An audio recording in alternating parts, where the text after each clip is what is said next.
Hi. Hello, and welcome to Magic Myths and Mayhem, a TTRPG podcast with mostly accurate rules and inconsistent character voices. Hello. I'm Alex, your host and GM, and with me are Rowan, Mark, and Joe, my wonderful players. How's everyone doing today? That never catches me out, but I don't know why that one did. Rowan, on my end, your first hi was actually in sync with mine. You just didn't say hello, you said hi. I also learned today, with absolutely no backing or research into this, that supposedly hey predates hello, but we all know that everyone started phone calls with ahoy. That's right. Ahoy, ahoy. Hey's been around for thousands of years. Hey's been around as long as there've been horses, really. We don't have a Purdy today, but Joe, do you have a reason for us as to why we don't have a Purdy? Do have a reason for you as to why we don't have a Purdy. Purdy, as we all know, is a huge film aficionado and has been wanting to break into the movie industry for quite a while now. So she has leveraged her way into being a stunt double in a new live-action remake because everyone loves those. So she is the stunt double for Matt Damon, who is playing the character that he voiced in Spirit, Stallion of the West, or Story of the West, whatever that horse movie's called. So it's a movie where he is the horse in the movie. He's the voice of the horse, and in the live-action one, it's just him, and he's wearing a saddle and kind of like bent over a bit. I want some. Purdy is going to be stuff. his stunt double. I want some animal stuff. You know, I always thought Purdy bared a striking resemblance to Matt Damon. Yeah. So, valid casting It's there. the eyes. Well, you know what? He's a very versatile actor, and we'll get the chance to see in 2028 when the movie comes out if she's a very versatile stuntwoman. Man, I need you to put a note in your calendar for the 2028 for another intro. You're like, the film's come out. And we're all like, what? As we all know, Purdy has extensive horse and chariot racing experience. Oh, So- you know what? There's a point. She what? does chariot. You What certainly stunt said a person thing. Could have been a better fit. There wasn't one, which is how she's getting Horse, her hopefully maybe. big break. So we might not have Purdy around quite a lot. She might have a lot of films to work on. All of them horse related for reasons. I once met the horse. Period. I once met the horse. Period. Which horse did you read out? You met them too. I like how you interrupted me to then make the joke about me finishing a sentence where you interrupted me. Mhm. Perfect. I once met the horse that was the black horse that was in the Lloyd's adverts a long time ago. Oh, yeah, that's right.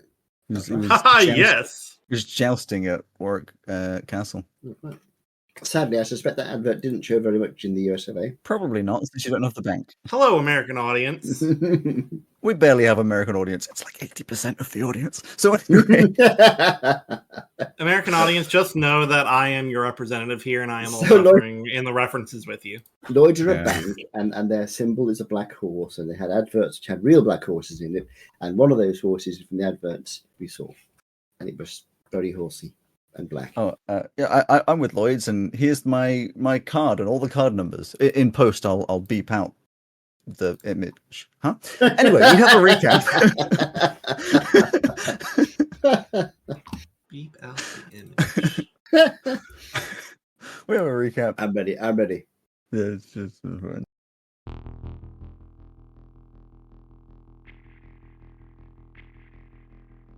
Arriving back from the Dark Heart's grasp, the crew awoke and moved on fast. They had plans and ideas, things to be made, so to the blacksmith in town they strayed.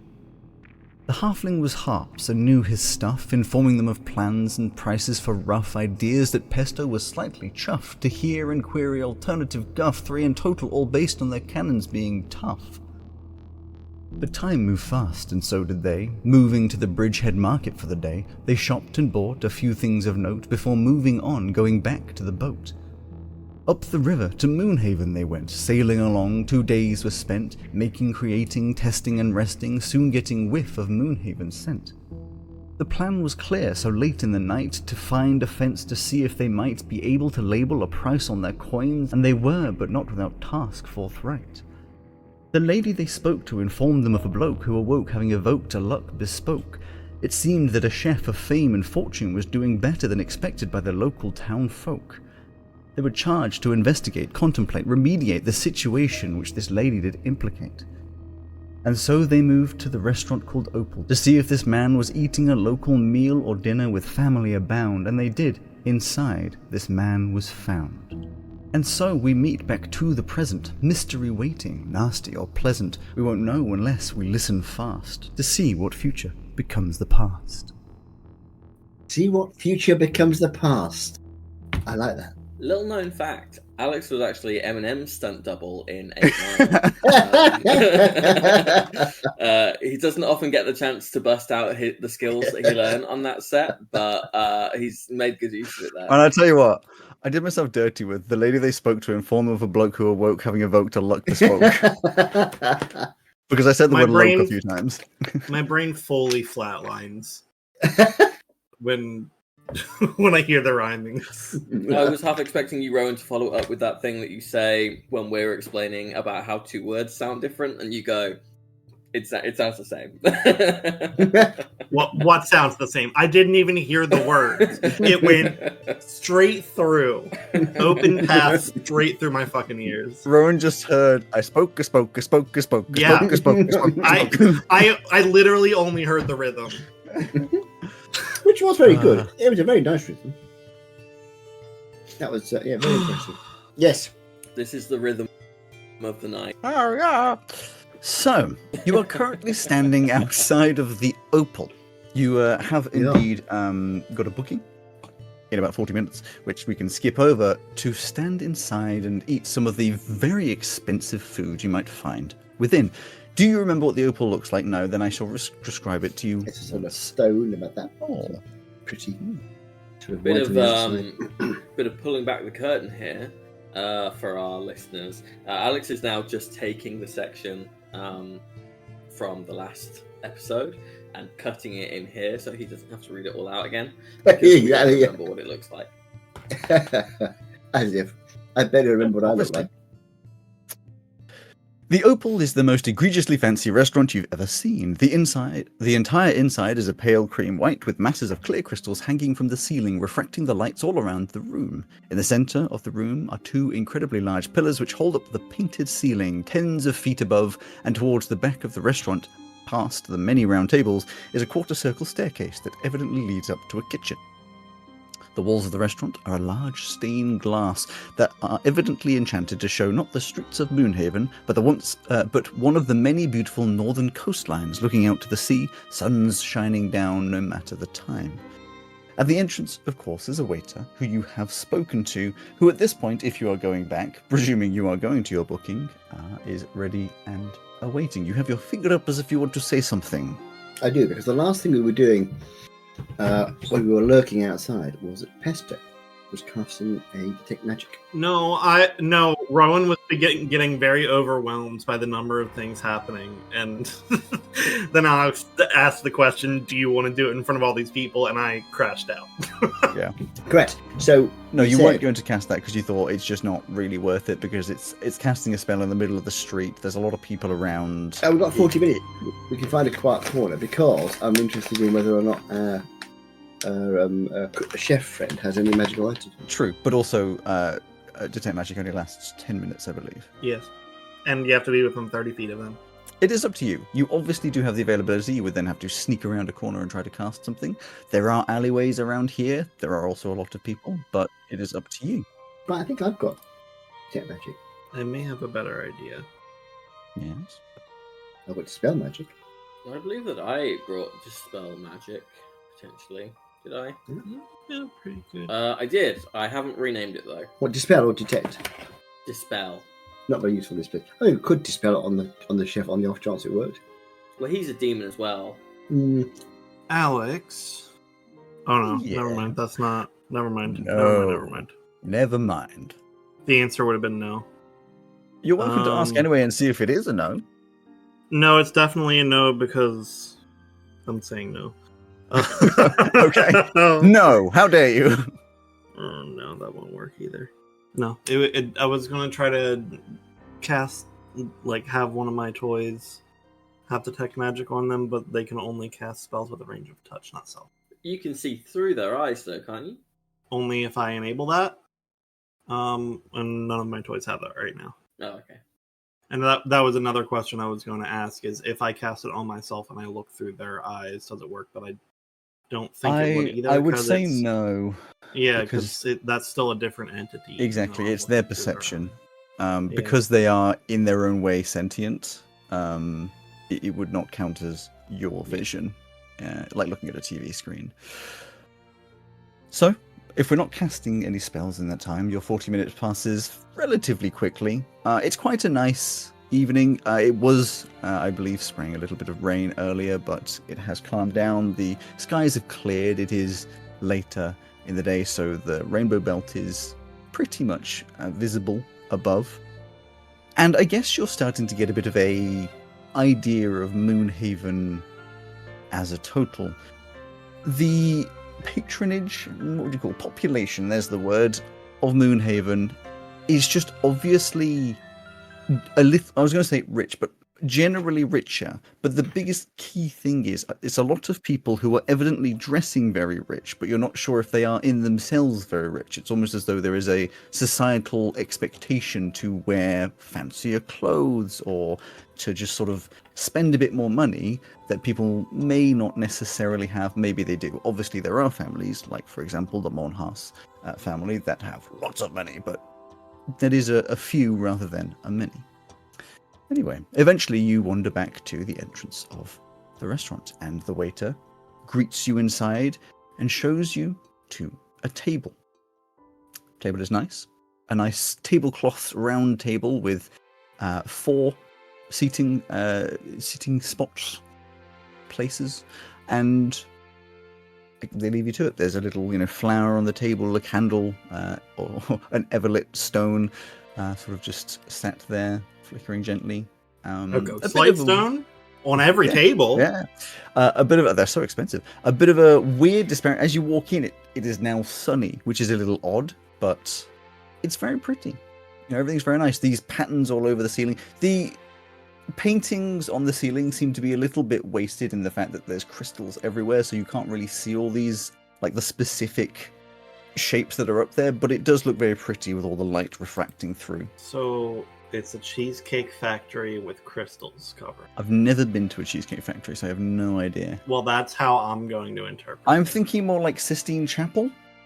Well, this is more Sistine Chapel style painting rather than... Well, I mean, do cheesecake factories have Sistine Chapel style paintings on them? On the ceilings, yeah. They could have. Fancier than expected. They got stuff. They got stuff. Not so intricate, but they got paint on the ceilings. They got paint on the... No, Paintings. That is fair. The Sistine Chapel does have paint on the ceiling. And that's all it is. Yeah. Everyone makes a fuss. Anyway. Eventually, of course, a waiter comes over and asks what sort of drinks you would like, what wines, if you would like a house wine or anything available. Obviously, the wines that are available are only the wines from the Montgomery Cartwrights, evidently a local deal, before leaving you with a menu of egregiously expensive things, and your choice as to what you do next. You are, I would say, about 60 feet away from Benricito Monhas V, who, to remind you, is a high elf, long pale features, sharp bones, wearing an outfit of white and gold, a golden leaf circlet on his head, and is using some kind of magic to make a kind of make-up-y style eyeliner and such that seems to move and shift wondrously, glowy. He's doing that annoying thing where he's like the chef and it's his restaurant, but he's not actually like cooking. Not today, apparently.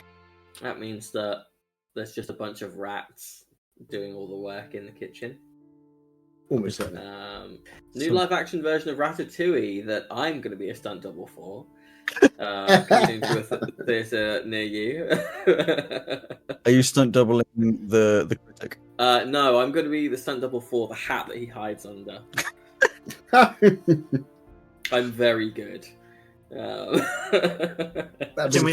Can we see an example of this performance? Not for free. For free? No. If you go to our Patreon, maybe I you'll am see subscribed a on sneak the peek. Patreon. Then maybe you'll see it. I was just gonna Photoshop your face on a hat. Yeah, maybe you'll see If that. it's literally- Anyway, back to D&D. What are Just you a doing? video of a hat. No. What are you doing? I don't fucking know. What are we doing? You don't know? You're the go guy. I didn't! It was the captain's plan so far. We're Yeah. following his lead. It was. Good. So, right. Okay, champs. Over there, you'll see is a quarry. 25. I'm not sure there's a quarry in here. Seems Right. like you might As have soon as I emptied said out a it, quarry I to build thought- this place. In this case, quarry means the person we are interested in. I don't know. These crystals must Checking come on. from somewhere. Never mind. Right. He's over there, 60 feet away. We need to work out how he is being lucky. Now, presumably, it'll be a spell or magical item of some sort. Ideas about how we detect, find, or sort it out.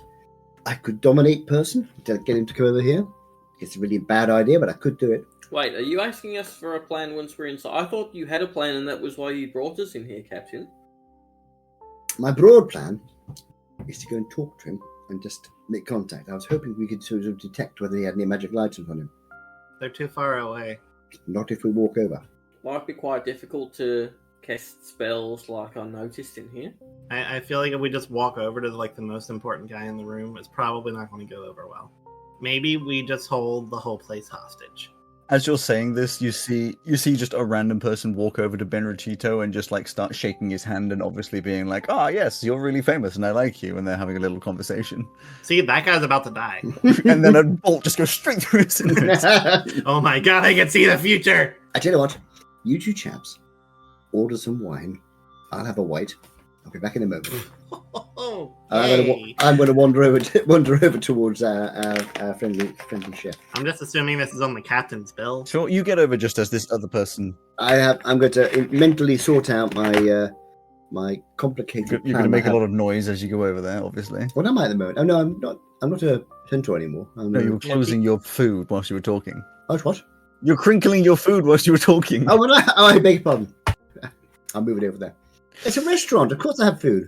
You get over there, little dog bag. You get over there just as this other person is leaving, and you can see that maybe some people who were famous might be like, "Oh, God, another person."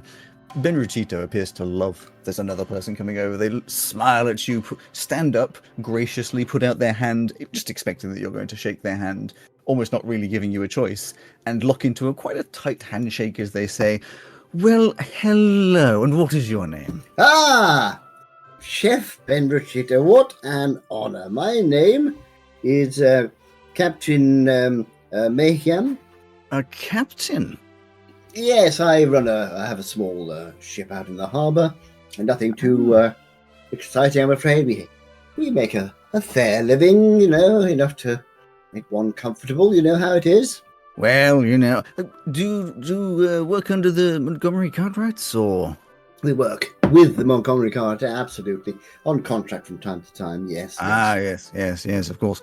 Well, I mean, I'm not entirely in on their current doings, but I know they're trying to expand. I assume this is some part of their expansion. Absolutely. As far as I understand it, they are Yes. attempting to sort of extend their trading routes into areas as yet untapped, and we are part of that Well, drive.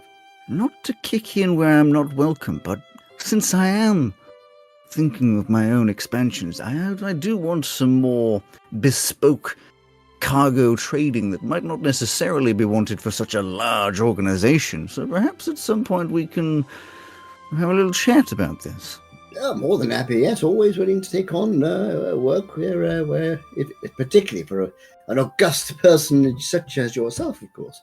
Perhaps we could get together and have a quiet chat about it at some point. Yes, well, I'm going to be busy all of tonight. In fact, I'm away. We're leaving the city this evening after this meal. Business as it always is, but maybe 2 days' time down at our house we can have a chat if you're still around. Well, that's very, very kind of you. I'll certainly try and make time to pop by. I mean, in the meantime, where are you heading? Anywhere exciting? Oh, it's just a business, isn't it? We're going to try and expand out a little bit, which of course means going to just some of the surrounding cities. Moving my way down towards Carmanthia, I'm hoping I could go down to Corsia eventually. But obviously, a very big place, lots of restaurants already exist. But I might just be able to get my stake in there. I'm sure. I mean, if you want any transportation, of course, I have a very luxurious... Already sorted, but thank you very much. No, it will not be necessary. Yeah, a couple of days. Yes, come along. I will be able to find each other. I'm more than sure. But could be a very good, lucrative deal between the two of us. Unless you're one of those adventuring types. You're not an adventurer, are you? Do I look like an adventurer? Well, these days there's so many of them. Well, aren't there just all over the darn place? I mean, exactly. You can't go anywhere without tripping over an adventurer. Just exactly. Terrible. And so many of them expecting to just sort of tootle along, not doing much work, and get all the payment. I mean, honestly. Exactly. You shouldn't be allowed. I'll write to my MP if I had one, but I don't. So, yes. Well, I look forward to seeing you in a couple of days. A couple of days. You'll excuse me, I must get back to my dinner with my family. But, yes. Lovely to meet you all. I'll look forward to meeting you in a couple of days' time. Of course. Captain Mahame. Mahame, that's exactly. Yes, call me Mahame. You don't need to stand on formality here. Yeah. And I'll make my way back over to the table again. Yes. Oh, this is why, Pesto. I need you to install some kind of bottle or receptacle in my neck cavity. Otherwise, this is just going to go spilling all down the insides of my nice new clothes. But it'll also be a waste if we just had you pour it all in there. So maybe we have it be like a fountain so that it keeps going. I mean, you can tap it. You can attach a little spigot, and I can just be a little. Oh yeah, we can store it in you for later.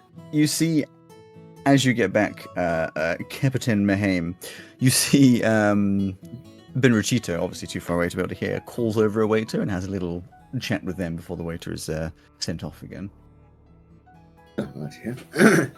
Well, chaps, interesting little chat. First things first, though, most importantly, what wine did you choose for me?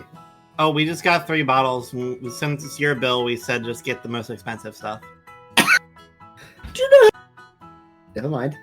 It's my own fault. You say, do you know how much? And then you're like, wait, I don't know how much. And then you look down and per bottle is 200 gold. That's... don't touch the wine, okay? all 3 bottles are already open. Well, fine. A waiter comes over to you with obviously some kind of... You haven't ordered any food, but some kind of set of starters in a platter and places it down and says, on the house, regards of Chef Mornhaus. And then wanders off. That's very decent, isn't it? I have always wondered, why do they call it the house? This is a restaurant. No one's living here. You know what I mean? This is a place of business, but they call it the house. Because it's shaped... They do it at casinos too, and no one's sleeping at a casino. Unless they're, passed out or been knocked unconscious. It's shaped like a house. I just found something out about Pesto with a roll. Pesto doesn't have any, proper table manners. I like to imagine because you're usually too short for tables, you just stand on the table. Yeah, I got one leg up on the table reaching for the appetizers they brought over. I can imagine sitting, if you get one of those large wine glasses, sitting in the top of the wine glass. But at the same time, I'm sure the captain's used to this, so rather than being no, get down from the table, you're just adjusting your forks, and as your wine glass gets knocked, you just catch it and gently put it back down. Exactly, yes. That stuff is good. To clarify as well, it is really good. It's a good mixture of different foods, but it is really good food. I'm just gonna pretend to cut stuff up and put it in my mouth and hope that no one notices. I'm doing the thing that they do in TV shows where they just kind of play with their food while they're talking and no one actually eats anything. So, chaps, I had a chat with our friend the chef. Chapped. With the he's leaving town for a couple of days. Now, this gives us a couple of options. We could try and waylay him on the road. He'd be less protected, I imagine, than actually in his own house. Or, while he's away, we could go and break into his house and see what we can find there. I've arranged to meet him in a couple of days' time to talk about... he believes I'm some sort of cargo captain, and we've arranged to meet in a couple of days to talk about him expanding his operation. Thoughts? Or is he getting into shipping? Presumably he'll want some sort of... If he's going to set up restaurants elsewhere, he'll want... likely lads like us to transport things for him. Oh, I suppose we could get into that bit of legitimate business. We could, but before we do that, we have to ruin his entire life. Oh, we'd always have food on the ship. I mean, we could forget the whole 7,000 gold coins and Telegar coins. I just go into business with him. That could be a lot more lucrative. That. Okay, Captain, since you're the one that handles that stuff, you do the calculations. I just got to then readjust we'll all of my notes. As you finish off the starters, like mains come through. There's like 2 per person, full mains. Again, it's on the house, and it's made clear that like the wine is on the house, the food is on the house. Damn. You're being buttered up, as it were. But I think I don't want butter in my fur. the two of you would be very aware, of course, because what is happening here is that doing cargo trade in Moonhaven that isn't with the Montgomery Cartwrights is basically a death sentence. Maybe not literally, but like for business especially, that's just you're not going to do that. So you're being, as it would be, buttered up to maybe not mention those sort of things and go into business with our chef friend rather than the Montgomery Cartwrights. And maybe charge. You'll get. This is like probably somewhere in the region of 500 gold's worth of food. One of those ridiculous things where there's just like unnecessary foil, like gold leaf foil on some of the foods. You know, I could get used to this. I'm not really tasting any of it right now, but it's going down smooth. It is probably the best meal I've ever had. You're just like dipping a steak in the wine. Yeah. Don't worry, everybody. He's had a hard day. I feel bad that we might be killing this person. They're being really nice. We're not going to kill the person. You overhear someone just being like, some people just shouldn't let their pets in these restaurants. I turn around and growl. a classic, oh my, as they walk off. That was a bit more C-3PO than I meant, but you know. Oh my. Oh my. Oh my. So chaps, what do we think? We have 2 choices. We let him leave the city, talk to him when he gets back. In the meantime, search his house and see if we can find some information there. Or we try and catch the chef as he leaves the city. Look, I'm inclined to look at the house because... the first one, yeah. Yeah. Because then if we don't find anything, then we can just keep getting this nice food and work with him. That is also on my list. There's a question like that we haven't considered, which is, does he even, assuming that there is something going on, does he even know about it? Because someone could be using him for like their own ends and stuff. Fair point. And if that's the case, then we won't find anything, and then we don't have to do anything bad to him, and we can just keep getting this nice food. Yeah. Well, that'd be alright, wouldn't it? And then that way, it takes a bit longer. He gets to enjoy a few more days before we have to kill him. What? We're not probably going to kill him. Oh, right. The food's not going to I be... thought you said we were going to ruin his life. Isn't that like... Ruin his life A waiter walks over. Is everything okay with the food? Incredible. Food is absolutely marvellous. Compliment to the chef, who in case you were interested, we are not at all planning to kill. Just that I've mentioned that. We're going to kill some time here. I had a question. How's the waiter gone? Well, I feel like this was a question for the waiter. It was for the waiter. For the waiter. Yes. Why do they call it Yes. the house? There's like a front of house and a back of house, but this is like no one lives here, do they? Or do the staff like live here? Nobody lives here. It's old terminology. A house is then an estate, an area, a place. It does not necessarily mean residential. So not because of the shape of the building, then. It is not the shape of the building. I told you, Pesto. I thought that was a strange thing to say. Huh?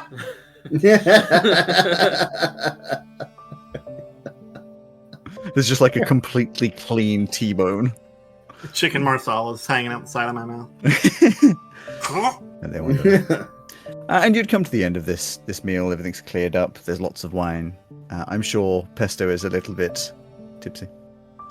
You know what? To get rolls going, why don't you give me a Yippee! why don't you give me a Constitution saving throw? I have resistance on saves against poison. Resistance or advantage? Resistance, but on saves against poison. What the fuck? Right, resistance on saves. That's not how that works. Yeah, I don't know why I wrote it there like that, but then I wrote it again somewhere else that said advantage on saves against poison. And resistance to poison damage. Yeah, obviously the resistance isn't going to make much difference, but the advantage you can roll with. I just rolled some dice just putting them down, and I got a 20 and a 1. Oh my. 17. I think the volume means you are tipsy, but it's not like taking you completely out, pissed out of your mind. I think there's a lot of food that's filling up your belly. You're certainly full. Oh yes. Like you are around raccoon right now. I threw some in the bag to give to Olive. Yes. Obviously, this whole time, Niffy has been eating and enjoying with you a lot of wine, I'm sure. But yes.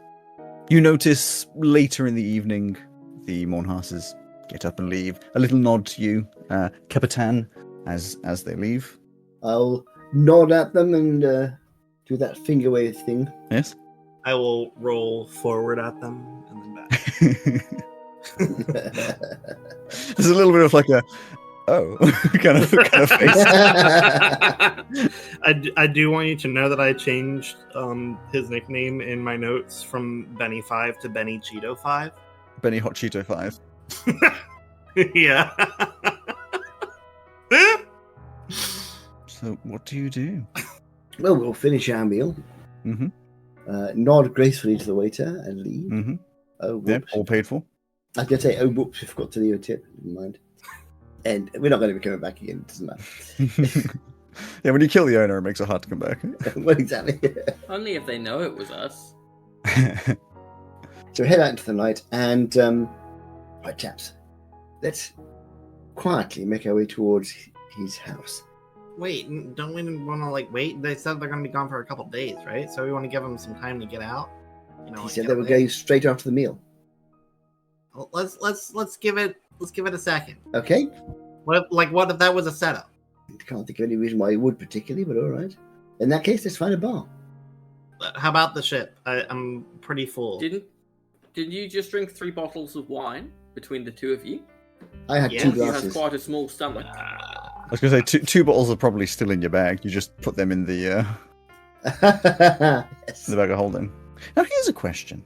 If you put something in the bag of holding, does it have an orientation? In that, could you put an open bottle of wine Ooh. and it doesn't empty itself?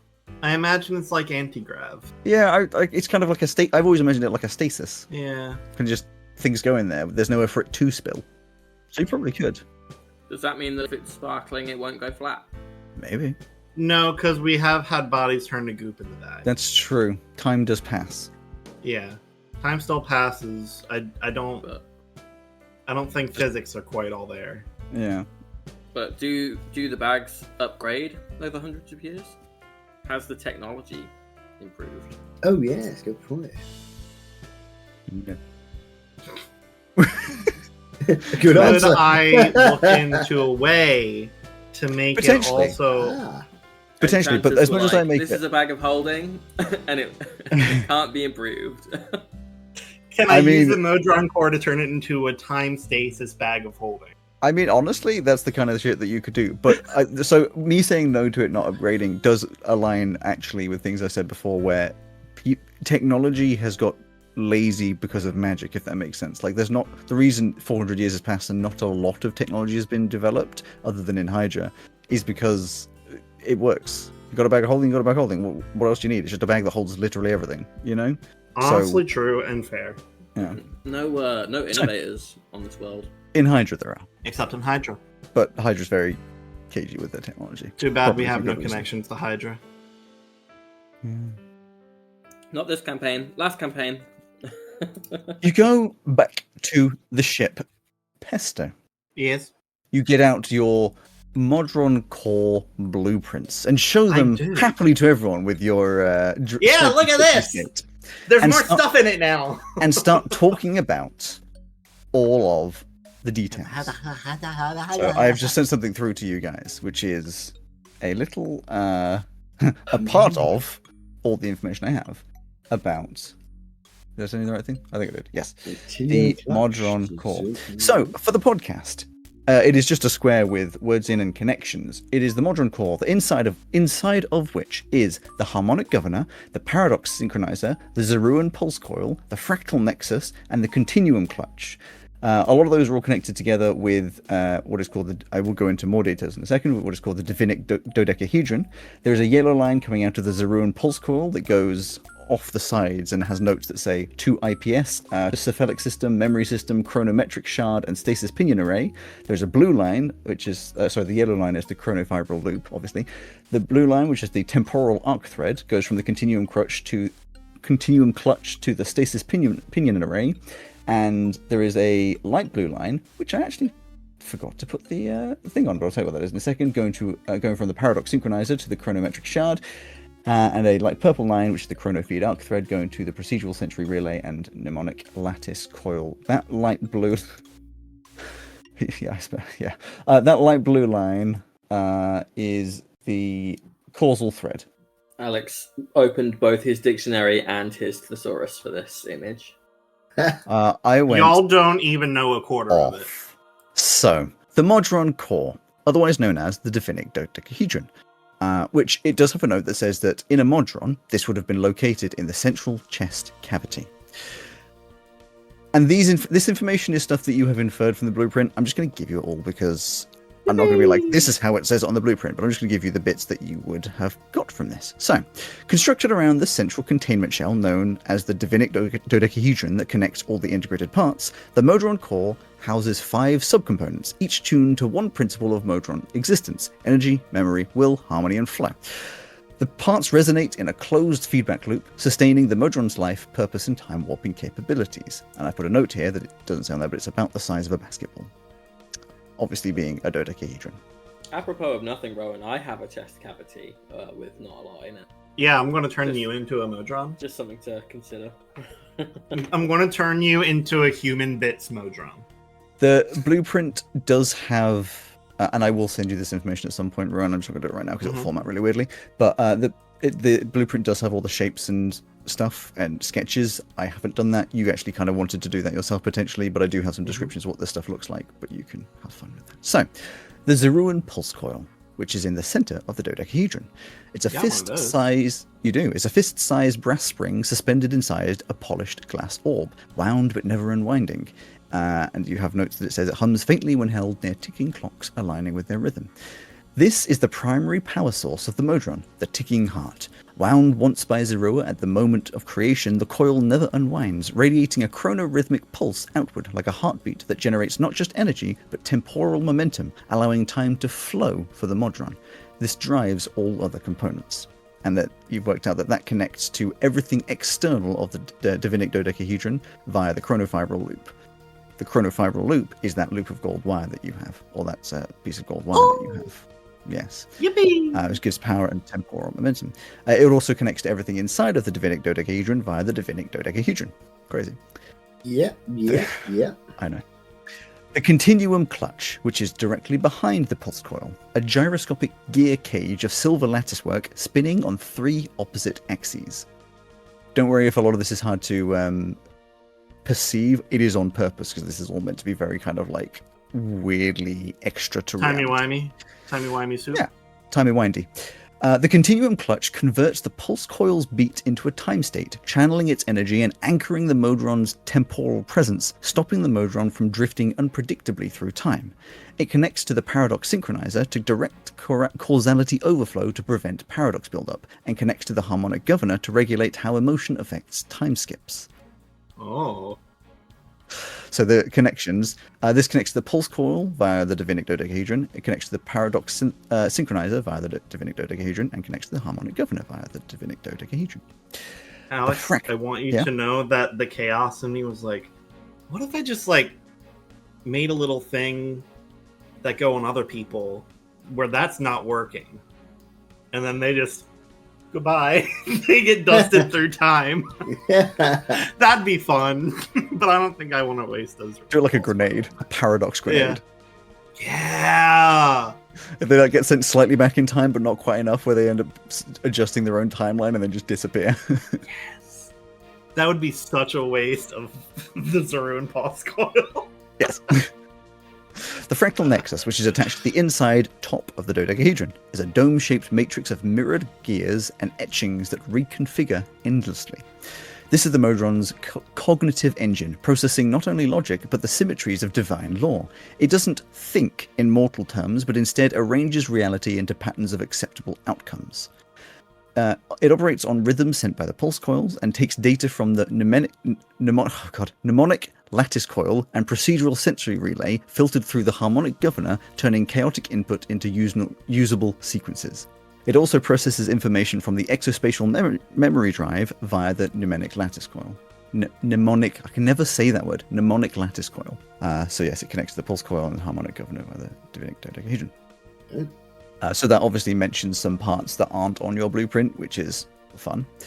The harmonic governor, which is sitting on top of the dodecahedron, a bell-like structure suspended on tone rods of unknown metal, always humming faintly, acts as the emotional and philosophical stabilizer. It ensures that the Modron's behavior remains within lawful parameters, taking information from the mnemonic lattice coil and procedural sensory relay, suppressing chaotic impulses or rogue logic spirals, and passing the information to the fractal nexus, keeping thought patterns from collapsing into recursive loops.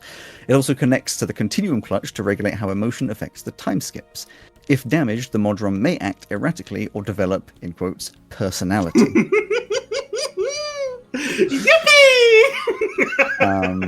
It's got some connections. I won't bother with just all the connections. And then there's finally the paradox synchronizer, which is the lower back of the core structure on the outside, a shifting pocket of space contained within a shell of mirrored metal that reflects nothing. Ooh. This component exists to absorb the contradictions that naturally arise from time manipulation. It vents entropy from the pulse coil to maintain rhythmic stability, and connects to the chronometric shard to control paradox generation while jumping, and to the continuum clutch to direct causality overflow to prevent paradox buildup, storing and neutralizing temporal contradictions, and balancing feedback from time skips and causality warps. Okay, so that one you probably don't want to fuck up. that would be pretty bad. Skip seconds, self-intersecting timelines, and causal ripples are siphoned into the synchronizer, where they are neutralized via an unknown process. The unknown process I've added because you do not know, and this blueprint doesn't really seem to explain it. This is like there's magic kind of a thing. So that's everything you've got on here. There's a lot more that I can scroll, but you don't know that stuff yet. Yeah. Okay. So I'm thinking we can just scrap the whole harmonic governor bit. That seems like extra, so we don't need to worry about. Yeah, everything I just said is actually just Pesto in a slightly drunken state, just like going through everything in detail, and you're like, what? And that's where we start. Now, if we incorporate that into the ship, then we should be able to travel through like time and space, kind of. Or like speed up and slow down, whatever, either way. So it's some kind of mechanism then? Yeah. Good. Understood. Yes. Mechanism. A clock, you said, I think.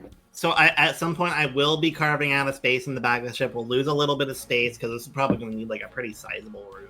But do we need a clock that big? Pesto stares directly into your soul. I need a clock that big. I get the... You hear from your side, I have an internal clock. Currently, it is 4 a.m. It is really not. Thank you, TR51. Or you are welcome. Yes, very kind. I was about to call it TI-84. I mean, a sundial's a bit more reliable than a clock. Could we use one of those?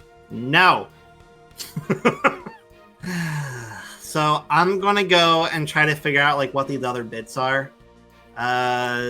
Just overnight, like tomorrow we can go do the whole house stuff, right? I got stuff to do. Yeah, absolutely fine. You seem to know what you're talking about, and that's good enough for me. Cool. Bye. Something to do with mechanisms and clocks. You are the expert in these areas. Mm-hmm. I'm going to go completely meta because I do want to tell you one part that will give you nothing, but this is for my father more than anything. Give us nothing. Yeah. There is one of the connection cable. There's many of the connection cable. There's so many connection cable things. Oh, There's so many. One of them, and you'll love this one, is called the Ethernet cable. Yeah. Which color is that? I'm not going to tell you. It's either cyan, pink, dark purple, or red. So the reason Rowan's saying this, I sent them a larger picture just for a bit of meta, which I blacked out all of the information just so they can see how much I've actually. In fact, you know what? I'll keep you all on the same. Yeah, go on. I'll send that to you. Shows how much you don't know. Yes, there you go. Okay. There's a few bits to make then, and just a few, and some more lines. Actually, the pale blue one we do know. So there's only 3 lines we don't know. I'm interested in the ones with the very short names. Oh yeah, it's like where you looking? Just single line ones, like the very bottom left and the one 2 above it, for example. They got a single line, something like atom bomb, that kind of thing. There you go. Clear react. So, firstly, Rowan, enough detail? Probably. Yeah. I like the bits where I can make my own judgments on whether or not we need that. I mean, and this is what I was saying in the pre-ramble. I'm giving you the information. You deal with it how you deal with it. Yeah. Okay. Governor's probably going to be the first thing scrapped. A chaos ship. I mean, what could possibly go wrong tinkering with some kind of time control device when you don't know what you're doing? Don't worry, I won't mess with the paradox synchronizer. I'll leave that alone. Fine. That's good? Question mark? I'll leave that alone. How does it work? No idea. Can I make some checks to try to uncover more information this evening? Sure. Give me a... because you're drunk, give me an intelligence saving throw. Okay. I think I'm good at that. Oh yeah, I'm good at that. Natural 17 plus 8 for 25. 25. Okay. So you won't get, obviously, what any of the other parts are. What I will say is you now, in lore, have a similar idea to that larger redacted thing. You know there's 3 other major systems that are needed for a full mod run. You don't know how much they'd be needed for what you want to do. And you obviously know there's a lot of parts within those systems and a lot of bits that you haven't got. I will also tell you are aware that a lot of this stuff, to be made perfectly, would need a lot of magical god shiz that you don't have access to, but everything seems to be possible to be made within your levels of magic, mortal magic. It's just riskier. it is certainly riskier, and also things will be less powerful generally. If you could find a god power, obviously that's great. I'll give you one more thing that you noticed that you hadn't seen before. The blueprint is signed. Oh. Exactly. You look at it and you realize this isn't an ancient blueprint. This is actually quite a modern blueprint. So obviously someone who's been doing a lot of research and has created from information that they've had. It's our next Zagoth. And it's signed Simon DM. It's mine. No, it's signed Pesto. Hang on, time skips. Now I'm thinking about it, I 100% should have done, because that would be hilarious. You're the one who gave this to yourself, but I'm not. That pissed me the fuck off so much. The name is Bond. No, the name is Doreen Margonti. Doreen Margonti. Doreen Margonti. Hydra. You motherfucker. That was already written. I did not make that up this session. Motherfucker. You absolute motherfucker. I know what you're doing, you piece of shit. I don't know if I know what you think I'm doing. We'll find out. So. We're going to have words after this session, sir. What? Are you guys resting for the night and then doing things tomorrow, or are you going to do a late night excavation? No, expedition. Excursion. Excursion, that's the word I was looking for. That would depend on Pesto. Niffy drank way too much wine and fell asleep. Yeah, not surprising. How long would that have taken to find out? That she fell asleep? No, Probably about a couple hours, I think. You've had to put together a lot of bits because you only have what I gave to you, so you're trying to work out, like, from what you might know, where these other areas go. You know, you've got like there's 2 golden lines, so they're probably a similar thing. You've got lots of other bits, so you're kind of making assumptions. But you're a smart lad. You know, you've worked out a lot of this kind of vaguely, but obviously you can't even start to imagine what the systems that you're thinking of are made of. You just have a vague awareness. But for the core system bit, that can be standalone. It's just the other parts for the Modron itself. You are not too sure. You know that obviously whoever wrote the blueprint would be able to answer those questions for you. You are fairly sure that if you made this core on its own, you could do things with it, but obviously there would be limitations because obviously other parts would have made a full system. So it is in itself a system that could be used. You know, you could make it in it and stick it in the ship, and it would have functionality. But to maximize functionality, obviously, there's a lot more things that you could do. It's like a limited part. It's so Dumb? It's pretty smart, actually. No, I said it's so fucked up. Oh, fucked up. If you're doing what I think you're doing, and I'm pretty sure you're doing what I think you're doing because you like to I don't know do what fucked up shit. I genuinely don't know what you think I'm doing. I can't say. I mean, you could, but you're not going to. So are you? Yes. So it would be maybe 10 or 11 p.m. by the time you're done. Were the other 2 of you doing anything in that time? I was unraveling your master plan, as has Rowan. You're going to make us go to Hydra. We're going to get there. It's a flying city. We're going to find that the pattern it's been going in is going to go in a very specific order that spells out ka-chow. I think that's unlikely. I'm right, aren't I, Rowan? I mean, like, I know you're talking about Lightning McQueen, but I'm confused as to how you got from Hydra to Lightning McQueen. No, it's more about the master plan that you've put together. Because what do you need? What do you need for time travel? How many gigawatts of power? A very fast Oh, car. yeah. And where'd you get that from? Lightning. Baby. And we have a gem that expels lightning. There we go. That we do. So basically, just smash the bits together, throw some lightning at it, and see what happens. Yeah, we're gonna We meet. don't have And a then DeLorean there. you gotta say the magic words, ka-chow. And then... No, it's not. It's not the DeLorean. It's Dr. Lorian. Professor. No. of It time just travel. comes from Dr. Lorian McQueen. It just comes from the Florian couple, the DeLorean. So Demarth, DeLorean. I was going to say, if we do end up switching to Daggerheart, I'm not going to have to write my own like event for the reason of the switch. You're just going to like fuck with time, and then I could just use that instead. Give me an excuse, baby. Let's go. You still haven't answered my question. Yeah. Is anybody going to stop me? Well, after a couple of hours... Calm down, Jim Carrey. Okay. Somebody stop me. After a couple of hours, the captain would come down and sort of tap on the door. Pastel, you okay? I can hear a lot of mumbling.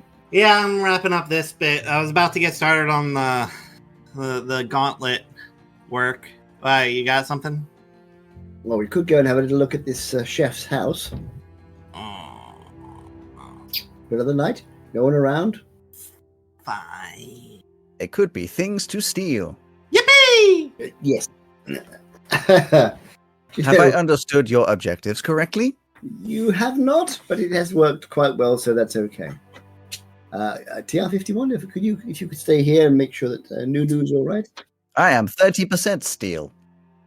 Yeah, that's very... And 100% stolen. Stolen. No, liberated, not stolen, liberated. You are your own free agent that can do whatever you like. So now stay here. I can do what I like. So now stay here and look after Nudu and do what you're told. All right? May I leave? No. Aww. Pastor, let's go and get Ozzy. Let's have a quiet look at this place and see what we can see. Okay. I'll go to Niffy's room. Absolutely. You can just hear this, like, deep guttural snoring. I don't think she's coming. So I'll head up to Ozzy's room. I would be on the deck, keeping watch. Oh, good. In that case, I'll probably knock on your door for a bit and he's not there. So I'll go up on the deck and, there you are, Ozzy. Brilliant. Right, we're going to go on a little recce and have a look at this chef's house. Aye, aye, Captain. Now, we're going to be in quiet mode this time, so no killing people, unless I specifically say it's all right. Oh, right, if we're going quietly, in that case, would you mind lighting this brazier for me quickly?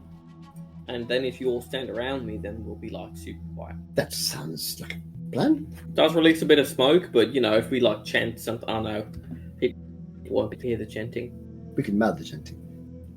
There you go. Easy peasy. Although I think perhaps we'll do that when we get a bit closer to the house. If we walk through the middle of town and no one can hear anything from us, it might look a little suspicious. Right. So let's head down towards, yeah. Well, you go north to Moonheart Grove, travel a fair bit around that big foresty bit over towards Westheart. Westheart. It is a collection of 6 houses. You know that the southernmost is the Mournhearth estate, and it's quite easy to sneak around on these paths to their house. They're fairly far apart from each other.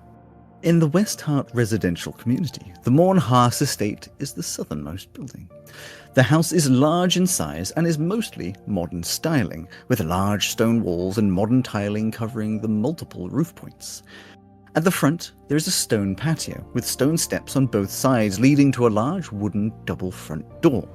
There's a large keyhole on the right door with no other discernible features. To the east and west of the front door are windows that peek in, and this is a point that we can go over to roll 20. Oh. So, we'll come up on this estate, and it looks a bit like this. This is obviously the image is upside down because of the orientation of the house. This is a map that is made by Fantasy Atlas, which is on Patreon. This was one of the free ones that was available. Or at least I hope it was. It was available and on their Patreon. But I figured we should specify on their Patreon, Fantasy Atlas. On their Patreon, not on our Patreon, where all of our nudes are. Patreon.com/fantasy_atlas, which I think is worth going on because it's actually a really, and it does have the flaws. Roll20 doesn't have a way of like showing flaws, so it's on 3 different maps, which is really weird. But like it has multiple flaws. It's a really pretty map. It's really well done. So I suggest checking them out. So, where you're standing now, obviously it's later in the night time, but where you're standing now, you can see, of course, you are up against this these bushes and trees and things, and in front of you is this stone patio. Anybody got any kind of detect magic pesto? Something where we can see if there's any kind of alarms on the window, any traps, that kind of thing? Yeah, give me a second. While I'm doing that, I'm also going to send out Olive and Pine Nut to do a little flutter around looking for anything weird. Sure. Define weird. You guys are pretty weird. Distinctive, Security I think is the word measures. we're looking for. Security measures. So they flutter around. Give me a investigation with a perception with advantage, because you're doing things, they're doing things. Okay. Kind of the help action. They both have the same as me. That is a 17 for Olive and 22 for Pine Nut. You do not see any obvious security measures, but it does highlight a few different features. You see, in fact, actually, a very well representation of the map that I am showing you is what you can see. There's other patios around the back. There's this lovely sort of conservatory type thing attached on the south side of the house, nestled inside of the house, some kind of sunroom. But you do not see the equivalent of cameras. You don't see any people. It's very quiet. All of the lights appear to be off inside. It just seems to be abandoned. Well, temporarily, not abandoned in the sense of, yeah. Empty. So while I'm still setting up detect magic, I'll say it looks empty to me. Is the fan whirring in the background one of your your toys. Yes. That's Pine Nut flying in. Are these guys doing anything while I'm detect magicking? I don't know. I want to know about the magic on the doors things before we go in anywhere. I'm Sure. seeing if there's anything I can do to sort of investigate. So you wander over and detect magic, please. I will light my brazier, Good idea. or my sensor, as it is. So you wander over to the front door. I shall stealthily make my way over to, I presume these are windows here. Yes. You wander over to these windows, and because I can do a little polygon type thing, I shall give you a view of what you see inside. Bonk. You can see that is in fact a hallway of some kind. It's not particularly interesting, just corridors at the front. You can kind of see that to the east there is a door, but you don't really know what's over on the west. If you probably do look through the other window as well, so you'd be able to see that this corridor, there you go, is kind of just 25 feet wide. There's some pictures on it and a couple doors. Nothing of interest necessarily. How's it going with the detect magic? You would not be able to be heard. You are within 5 meters of me. I've been following you around so that we're silent. Just to clarify, what are you using for the silence? This is the This is the sensor. the thing you got recently. Yeah. It's the thing you got recently is not silence, it is muffled. Significantly muffled. I thought it was silent. We went over this. You said it does the silence spell effect up to 5th level. Yes, but It says, it is only silence that muffles all sound. Is that not silent? it's muffling sound, so it is quieter. The whole point is it's not full on silence, it's just much quieter. Okay. But it still does the silence effect up to 5th level, aside from the silence bit of it. Yes. Yes. Okay. I'll make a note. Custom items. Yeah, so it's more like you'd be talking kind of thing. I'm going to assume you look on the other side at the same windows, and Yeah. you'd get a very similar view that both of these front corridors to either side of the door, or should I say front windows either side of the door, show you the same thing, which is it's just 2 front corridors, which are east to west. I shall look at Pesto and sort of raise my eyebrows questioningly. You're wearing a mask. It doesn't stop me raising my eyebrows. That's true. We will see no change, but you're totally right. You won't see them, but I'm definitely doing it. I'm focusing on casting this ritual spell. I'm not looking at you. Hey, Alex, is there any way to infuse my lenses or one of the lens options in my fancy goggles that I got with a just detect magic, so I don't have to keep doing this? We'll discuss it later because it will have some rolls and things. Okay. I mean, probably you can infuse things with things like it is an artificer thing, but we'll get to that. Yippee! So, what are you doing? I will get out my pickaxe ready to bust open a window or something if we need Well, it. then, But since- other than that, since you're all waiting, you cast your detecting magic. What are you looking at specifically? You're just coming over to the front and seeing what's magical.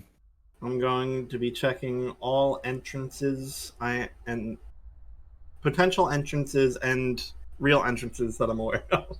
Okay. So windows, doors, the trapdoor in the back to the basement, cellar type, the stairs up. Check it all. Nothing is magical. All clear.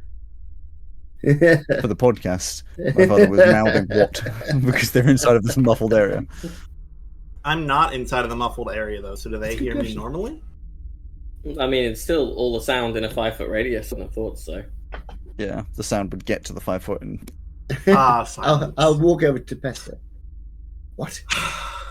Said it's all clear. There's no magic on any of the entrances Excellent. or Excellent. exits. Anyone any good at picking locks? Yes, and I will heft Ah, my no. pickaxe. Yeah. Wait! I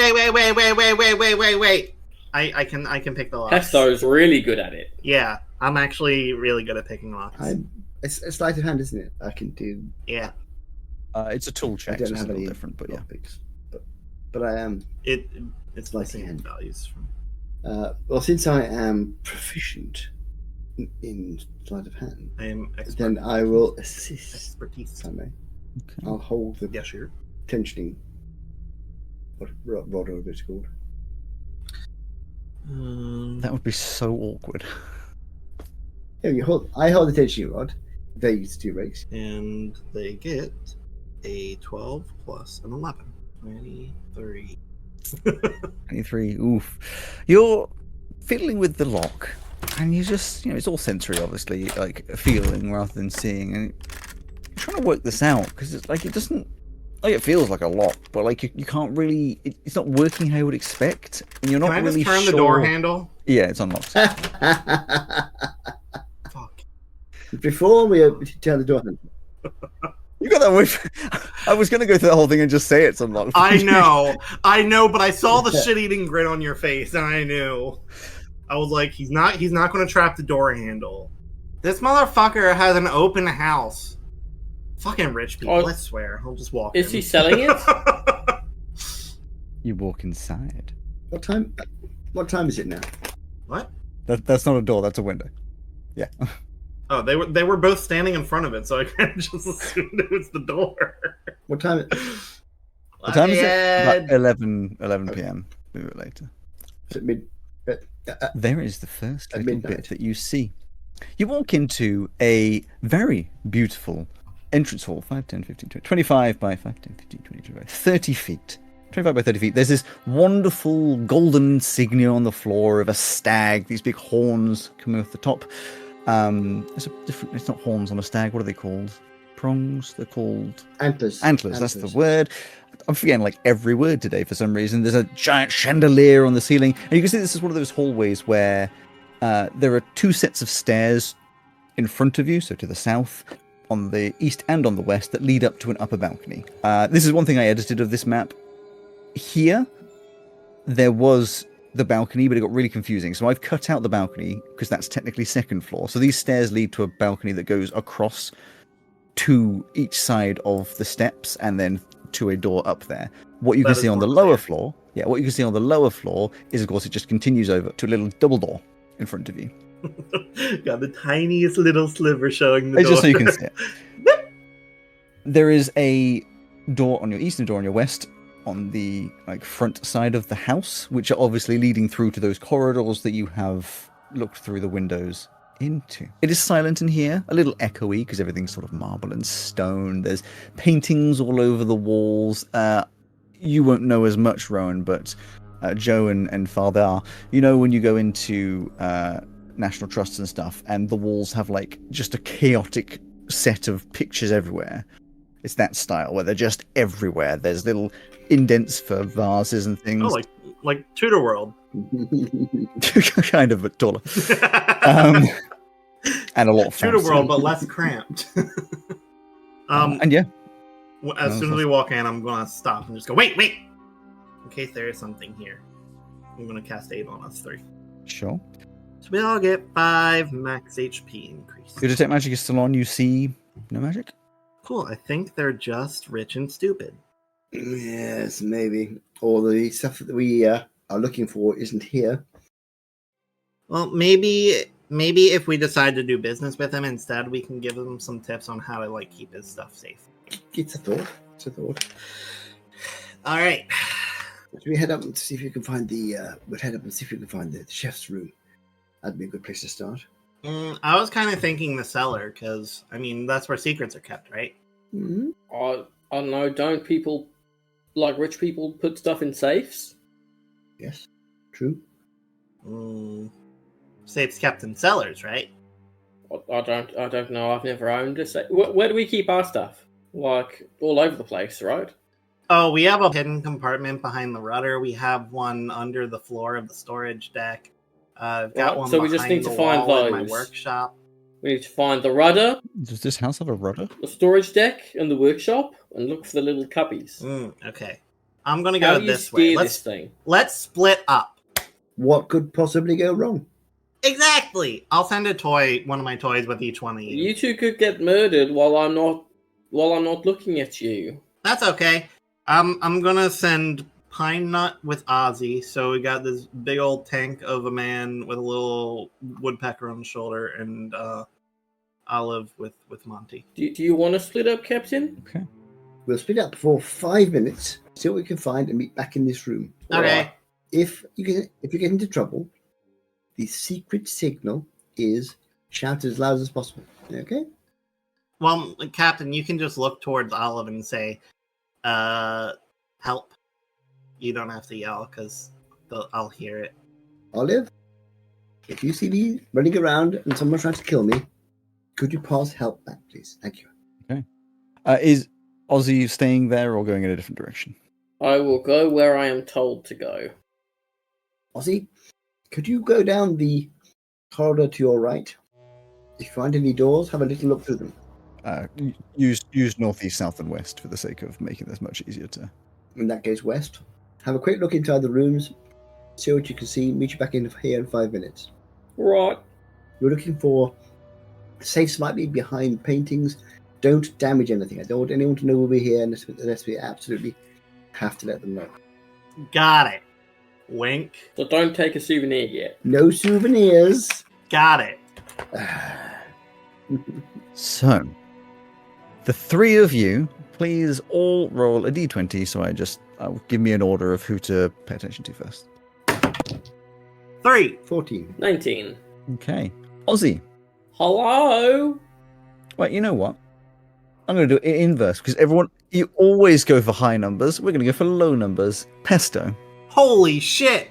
Yeah. You're standing in front of a double door. Yeah. I open it. Yeah? It opens. It's so dark in here. And in front of you, are you ready? Is another double door. Oh, fuck off. Fuck off with this shit. I hate...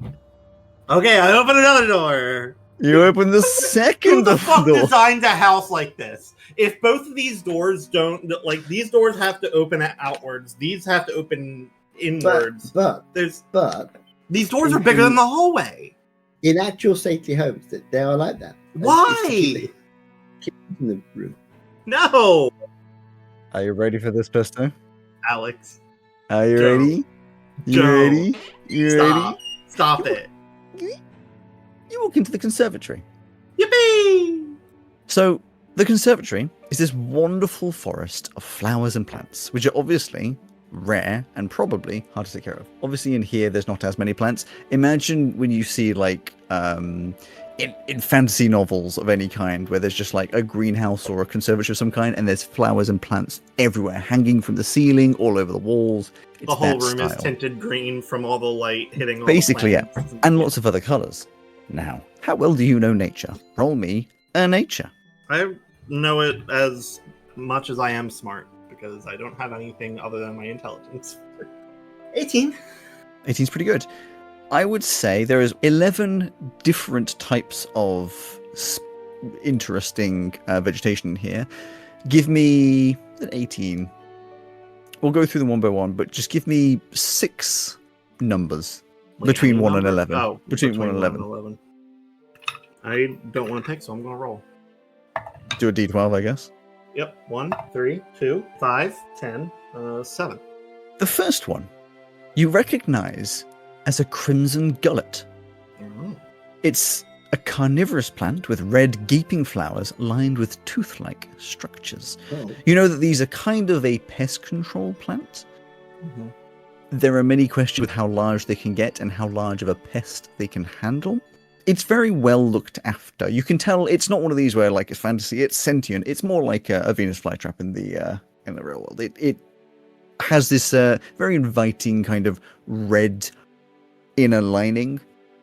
Evidently a sweet kind of a smell coming from it. Many different, well, I mean, probably large enough up to like mice and rats, but bugs and things would get trapped in there. 3, you recognize, I'll actually go through what the other ones look like, but not what they are. But you recognize, secondly to that, a glimmer petal, which is delicate flowers from Favel that shift color based on the viewer's mood. So as you look at it and go, oh, I recognize that, it transforms into a more bluey kind of color. Ooh, very fancy. You know that this is crazy. You start getting nefarious thoughts as it goes red. Horribly hard to keep alive outside of Fey-touched soil. You presume the soil that it's in is special. But this sort of thing, like, this is so hard to take care of. This is, you look at it wrong and it might just collapse dead. It's not made for this world. You would recognize a glass vine, which is a translucent, brittle vine that looks like spun glass. And you'd be very aware that if it shatters, it gives this like chime-like sound. Very hard to grow, again, and very delicate. Very pretty. Number 5. 1, 2, 3, 4, 5. There's no like necessary need for these. I just like giving lots of detail. Number 5 is a sapphire bellflower. Tall, stalked flowers with deep blue, bell-shaped blooms that emit a soft, resonant hum when the wind passes through them, like a natural wind chime. 10. I'm glad you got this one. A tickle pod. A squat, puffy plant with soft, hair-like fronds that twitch and shiver when touched. Oh. Oh, I don't like that. Oh, no. And what I think will actually be Rowan's favourite, but not necessarily Pesto's, the Star's Kiss Orchid. God damn it. The Star's Kiss Orchid. White orchids speckled with golden flecks that align into constellations under starlight. You know that this is the sort of thing that rich patrons really like. Boasting, owning ones that mirror birth constellations and such. So currently, as the stars come in, you can see it's making a constellation. I don't know if Pesto knows constellations very well, but it is forming into this lovely shape. The other ones you'd see, there's one that is a sort of a low mossy plant. Looks like stones, but is evidently actually a plant. You can see there is one, a silver-leafed fern-type plant, which is currently unfurled and shimmering like metal, like mercury. There's one that's very creepy. It's like a pale root-like plant whose orange-brown tubers grow in hand-like shapes. Kind of like hands reaching out of a soil. Neat. There is one that you might recognize, but Pesto wouldn't. A tall plant that shifts color between purples, blues, and pinks, and has a glowing seed that hovers in the center of the flower. That thing caused us a lot of fucking trouble. And finally, a deep red flower, a deep red flower with petals like crushed velvet that glow faintly when you inevitably touch them. Oh, so I have to touch them? I mean, if you wanted to. In the corner, however, and I will give you this one for free because I know you'll like this, is a little terrarium. Oh. Inside is something you recognize as a prism drake. A prism drake is a palm-sized lizard with smooth, semi-glossy scales that shift in hue and texture to reflect subtle elemental alignments. Oh. You can see it's currently sitting on this this stone inside of its terrarium, and so therefore it's got this mossy green, muddy brown kind of color, and has a bit of a rough, granular sandstone kind of texture to it.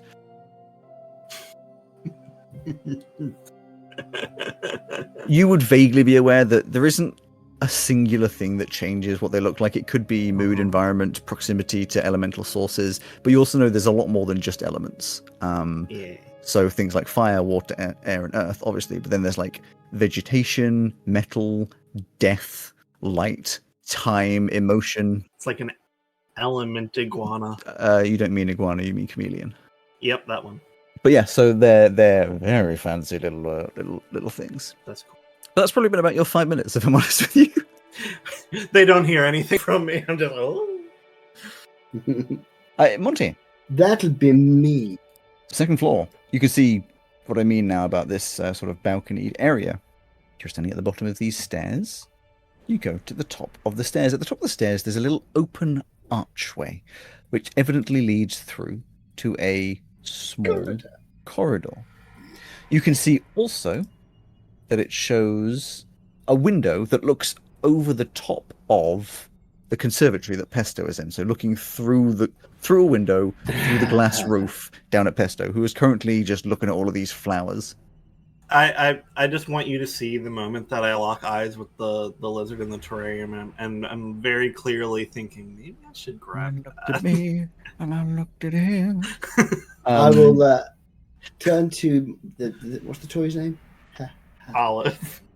And Olive's not a toy. Olive is a homunculus. A homunculus. I'll turn to Olive and say, Pesto, I know you can hear me, Leave it in the tank.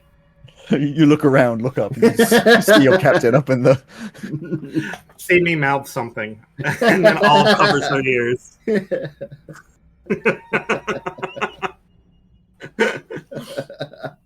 So, which direction would you like to go, Monte? I am going to go left.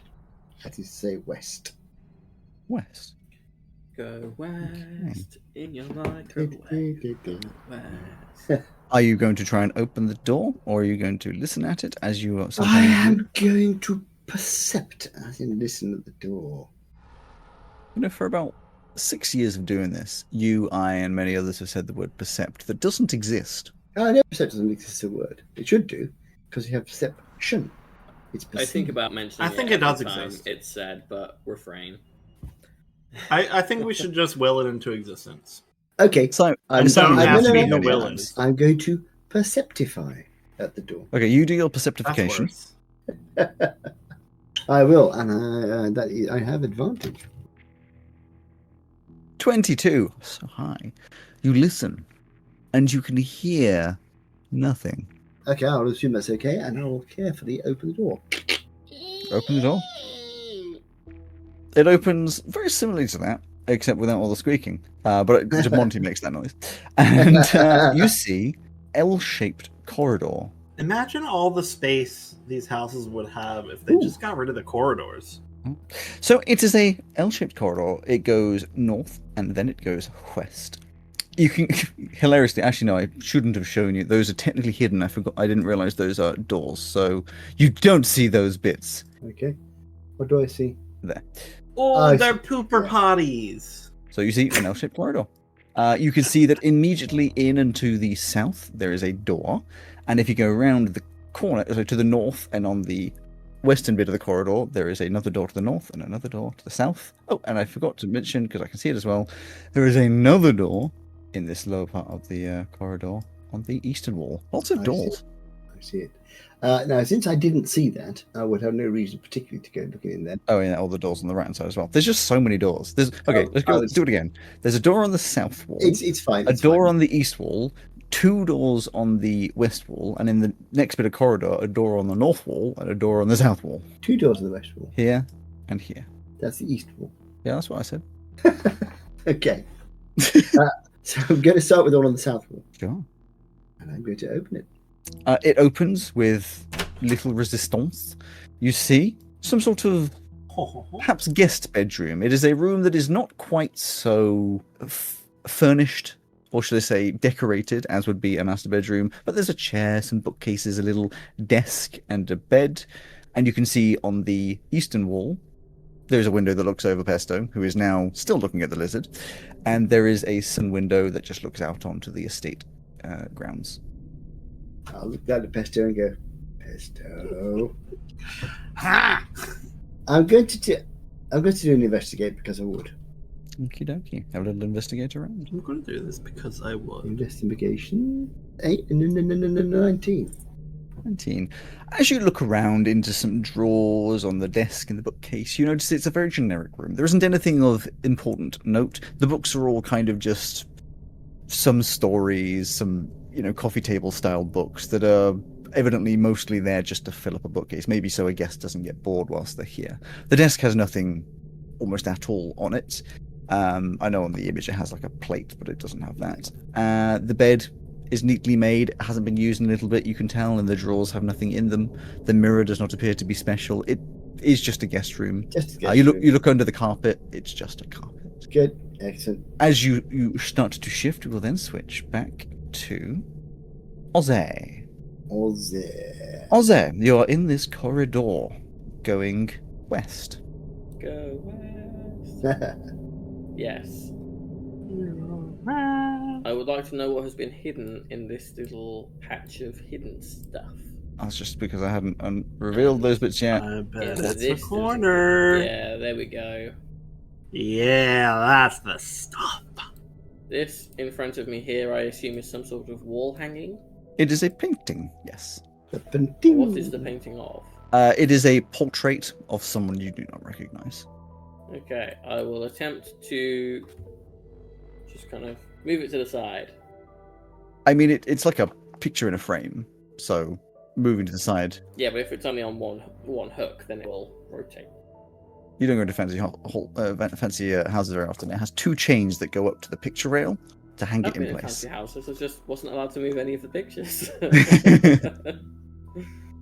Well, if it's on chains, then it's even easier to move to the side. It falls off. There's nothing behind it. It's just a wall. I will put my hand on it just to make sure. You put your hand on it. It is a wall. You're welcome to investigate if you want to look further, but visually and feelingy, it is just a wall. No, we've got 5 minutes. I will go over here and open this door. Okay, you open this western door. It opens up to a rather lovely dining hall. So it spans the entire length of the western wing of the house. It is at a giant wooden table in the center, this big fireplace on the eastern wall, and all around the room are many beasts and parts of beasts which are either mounted or taxidermied or both. There is, because I know Ozzy would be vaguely interested, the head of a direwolf, the tusks of a giant boar, carapace spines of a remoraz, the head of an ettercap, the head of an owlbear, a tressim that has been taxidermied in its full self on the fireplace, and a pseudo-dragon that is evidently taxidermied and is hanging from the ceiling above the dining table in like a flying position. Strange thing for a chef to have around, I'm sure. I'm going to go stick my head in the fireplace and look up the chimney. Sure, give me an investigation. Or you're just doing it for fun? No, to look. That is 12. Well, other than soot, there is nothing of note in here. Cool. Then down to what I think is a door here. Yes, there is a little door on that southeastern corner. I will open. Are you opening it or listening at it? Opening it, yeah. I will open. Yeah, of course. There's no point in me listening if I've still got the sensor out. No, it's fine. I'm just making sure I don't make assumptions. This opens up into a rather comfortable-looking parlour. So it is a room that is evidently split into 2. The southern side, where there is a window looking out into the garden, is some kind of smaller dining table, like a circle table with 4 chairs. There is a room partition which leads over towards some sofas, a drinks globe, a little library shelf, and a fireplace that is evidently opposite to the fireplace on the other side. Okay. I would like to spend my remaining time moving these rugs and seeing if there is any trapdoor or anything underneath. Okay, give me an investigation to look at those rugs. Oh, and then oh no, never mind. I thought this over here was maybe like one of those fancy globes that you open up and it's actually like a drinks cabinet, but I can see now it is just a potted plant. There is one of those. Oh, well, I'll open that up as well, just in case there's something interesting in there. But sorry, you wanted me to roll a what? Investigation to look under the rugs. And I guess to look inside of the... 5. There's anything under them. I mean, there's like tables and stuff on them, so it's a little awkward, but you get a I was going to move that the there's not table much on them. first. Yeah, but you didn't because you got a 5. Sure. You don't find anything underneath, regardless of how you go about it. You open up the globe, which will be the last thing you do here, and there are not drinks inside. Instead, there appears to be a selection of hard drugs. This guy thought that globe was much more of a secret than it is.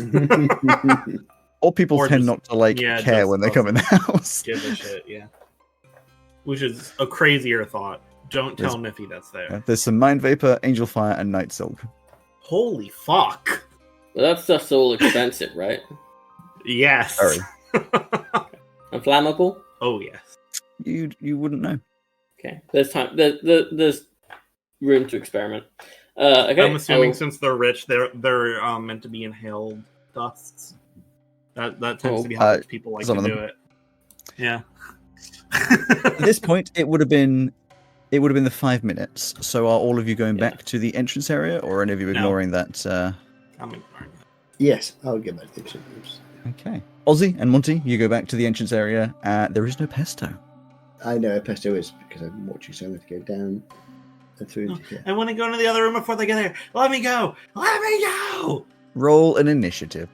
No. Okay. Me too, or just them?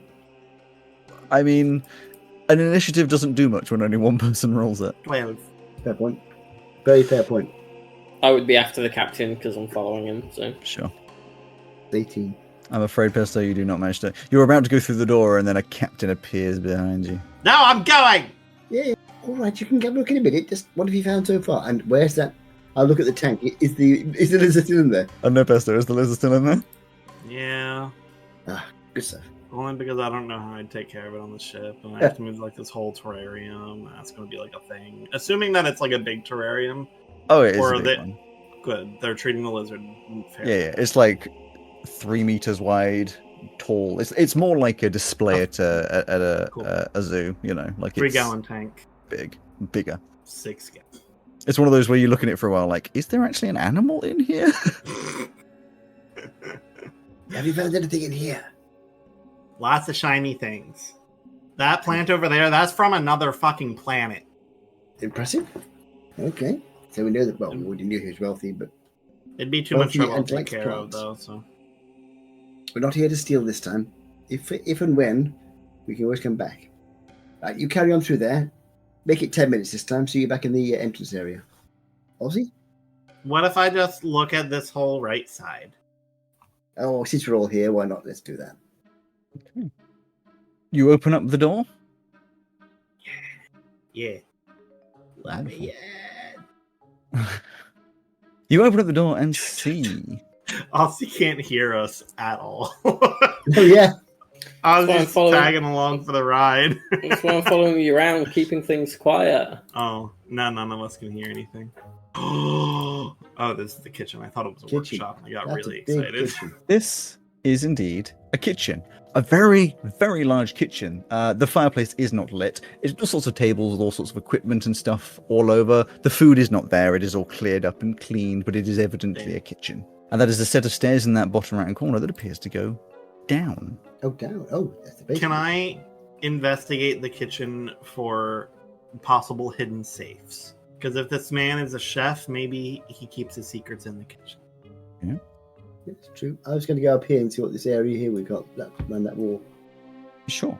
Pesto, you go first because you said it first. In Give me fact, an investigation. when I do it, I'll walk past that area and then. Do. 25.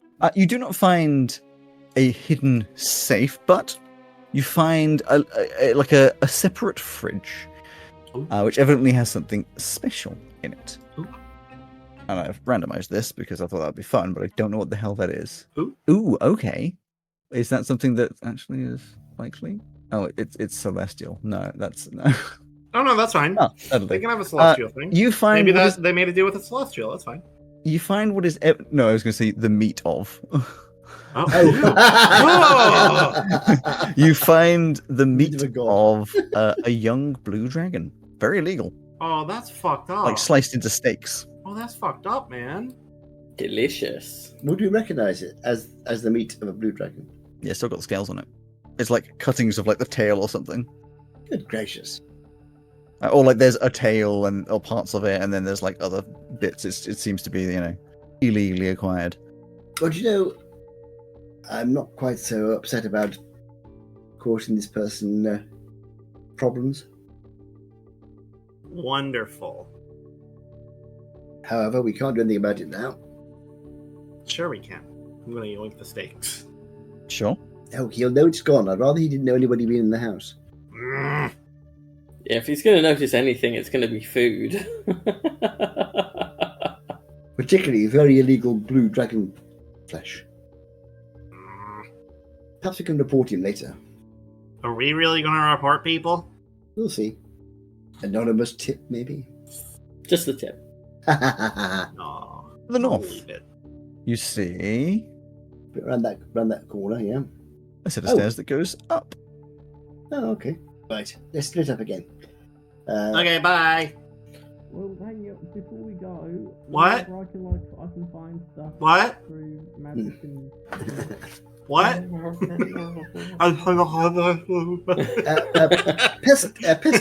Pesto, your What? little friends. Yeah. If Ozzy were to hold one near his mouth, would you be able to hear what he's saying? No. Sure. Yeah. I'm sure. Because it's still in the thing.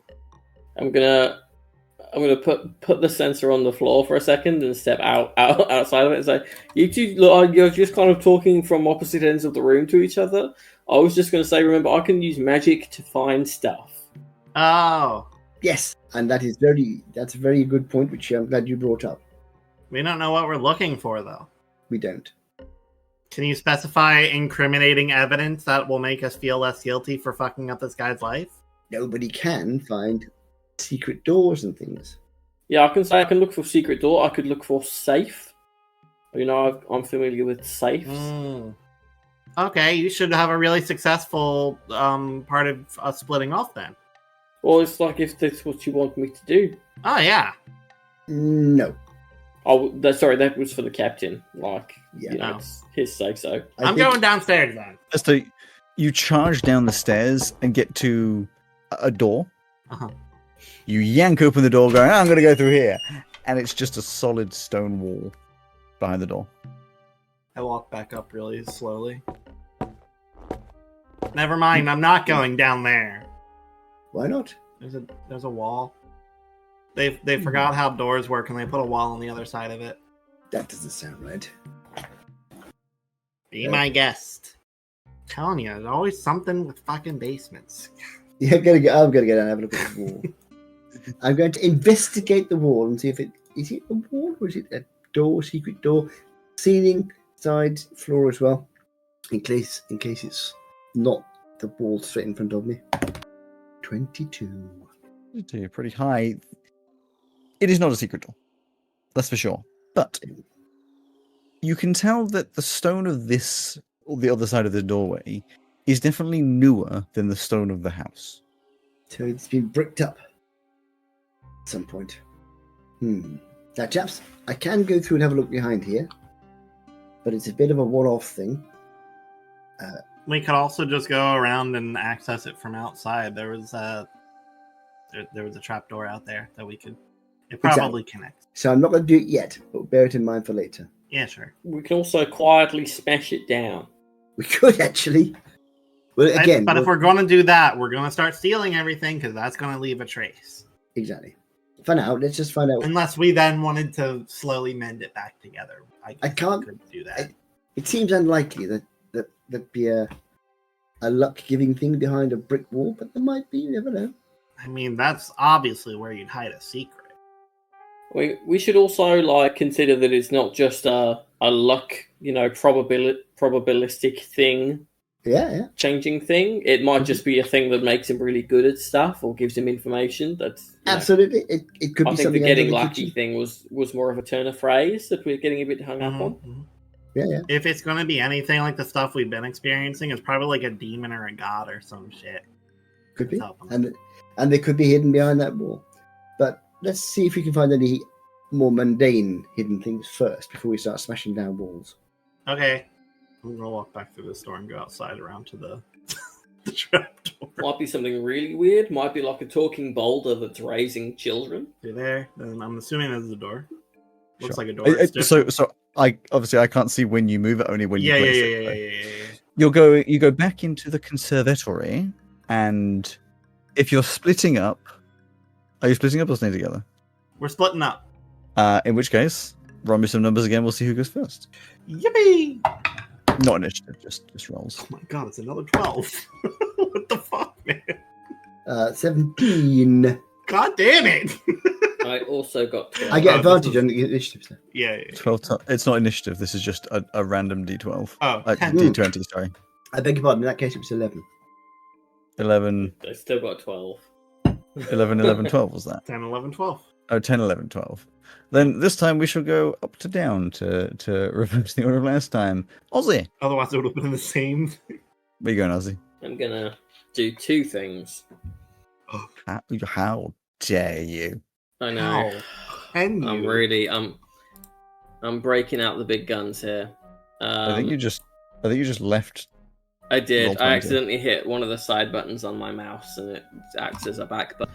But I never use it as a back button. It only gets used as an accidental thing. Reassign those, because I've got my 12 buttons, but I use them as numbers and then assign those numbers to functions. No, I've only got 2 buttons. It never occurred to me to try to reassign the buttons on here. I'm not even sure how I would do that. Definitely getting distracted. A while ago, my father, in fact, got me a free mouse from a friend of yours that was a Razer Naga something, like a special edition, whatever it was, and had 12 buttons on the side. And I started using that ages ago whilst we were playing Minecraft. They're made for like League of Legends and MMOs, stuff. yeah. But they're actually super useful for just like switching between items and stuff. And then since then, I always have a mouse that has 12 buttons on the side because it's super useful for shortcuts. When I'm editing, I basically only use one hand because it's all buttons on the mouse. I've found any more or any less doesn't work. It needs to be 12. I don't use the back three that often, but especially like the first 6, they're used almost constantly. It's like about the size of the buttons. Exactly. I actually never reassigned them in Rivals, which is odd because I usually would, but it's the kind of place where I would use them. I don't know why I didn't reassign them in that, but anyway. So, two things? What are you doing? First thing I'm going to do is I'm going to take out my Wand of Secrets by detaching one of my fingers, spin it around in my palm, and it will show me the direction of a secret door or trap within 30 feet of me, if there is one. Within 30 feet, secrety, hiddeny stuff. But that would be, it doesn't say about being stopped by stone, so it's a sphere. Yeah, it would be up and down. Let me just quickly check the second floor map as well for vaguely where you'd be standing. Nope, you don't find any secrety secrets. Okay, back off on charge there. And then I will cast Find Treasure. And the treasure I will be attempting to find, which I will now know the location, if it is within 1,000 feet of me, is safe. So if there's more than one, it's the nearest one. If there is one at all. The only thing that blocks it is lead. In a direct path.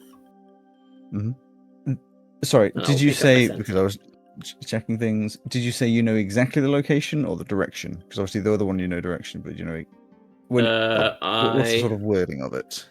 I sense the direction. So it is to the west and up, and by up I do not mean north, I mean up. Well, I will follow the thing. So if I need to like go out and find some stairs to go up, I will do that. So you'd obviously need to go to the second floor. So you could either go through the main hallway or the stairs at the end of the kitchen. No, well that's where you've gone, isn't it? No, I'm going into the other room to the side of the kitchen. Oh, okay. Then I will do that. Sure. You go up the second floor, where you would appear, which is about here, and then give you actual vision so you can see what the hell's going on. You go up those stairs. This lasts for 10 minutes as well, if in case that becomes relevant. And you can tell that now you're on definitely the same level, and the thing that you are, that the safe supposedly is to the west and a little bit south. Okay. What am I seeing? So you go out into this, so up the stairs and out into the room that is there, and you can see that this is definitely, oopsie daisy, you only get to see half of that room apparently. This is definitely some kind of extra room. Like there's a lot of beds in here, presumably for like staff or something. Well, I said there's 3 beds in here, presumably for staff or something. You presume that where you are now, because it led to the kitchens, is sort of a staff/servants' quarters. Cool. There's a door to the east that you have gone over to. It unlocks, and inside is somewhat of a staff area. A table, a desk, another bed, a tiny fireplace, and a door to the south. I'll go through it. Yeah, go through that door. Even more beds. There's 3 more beds, another little table, and a slightly bigger fireplace. But no door. So there is a door, and this is a sneaky one. So you can just about see it here. There is you can see it clearly in person, as obviously, but on the map you can just about see it. Just here, where I am marking, see there's a little door handle. Oh, there's a little door handle. A doorknob, yes. That, you presume, from the other side, is a hidden door, in the sense of a servant's door. I go through it.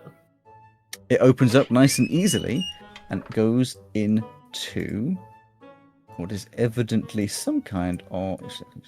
that. Upstairs lounging area, like a second parlour. Slightly smaller than the other one. It's got a fireplace. It has 2 sofas.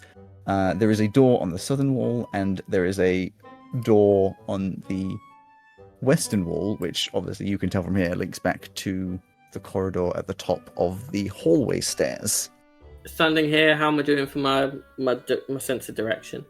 In terms of the safe, it is now almost directly west. I shall continue.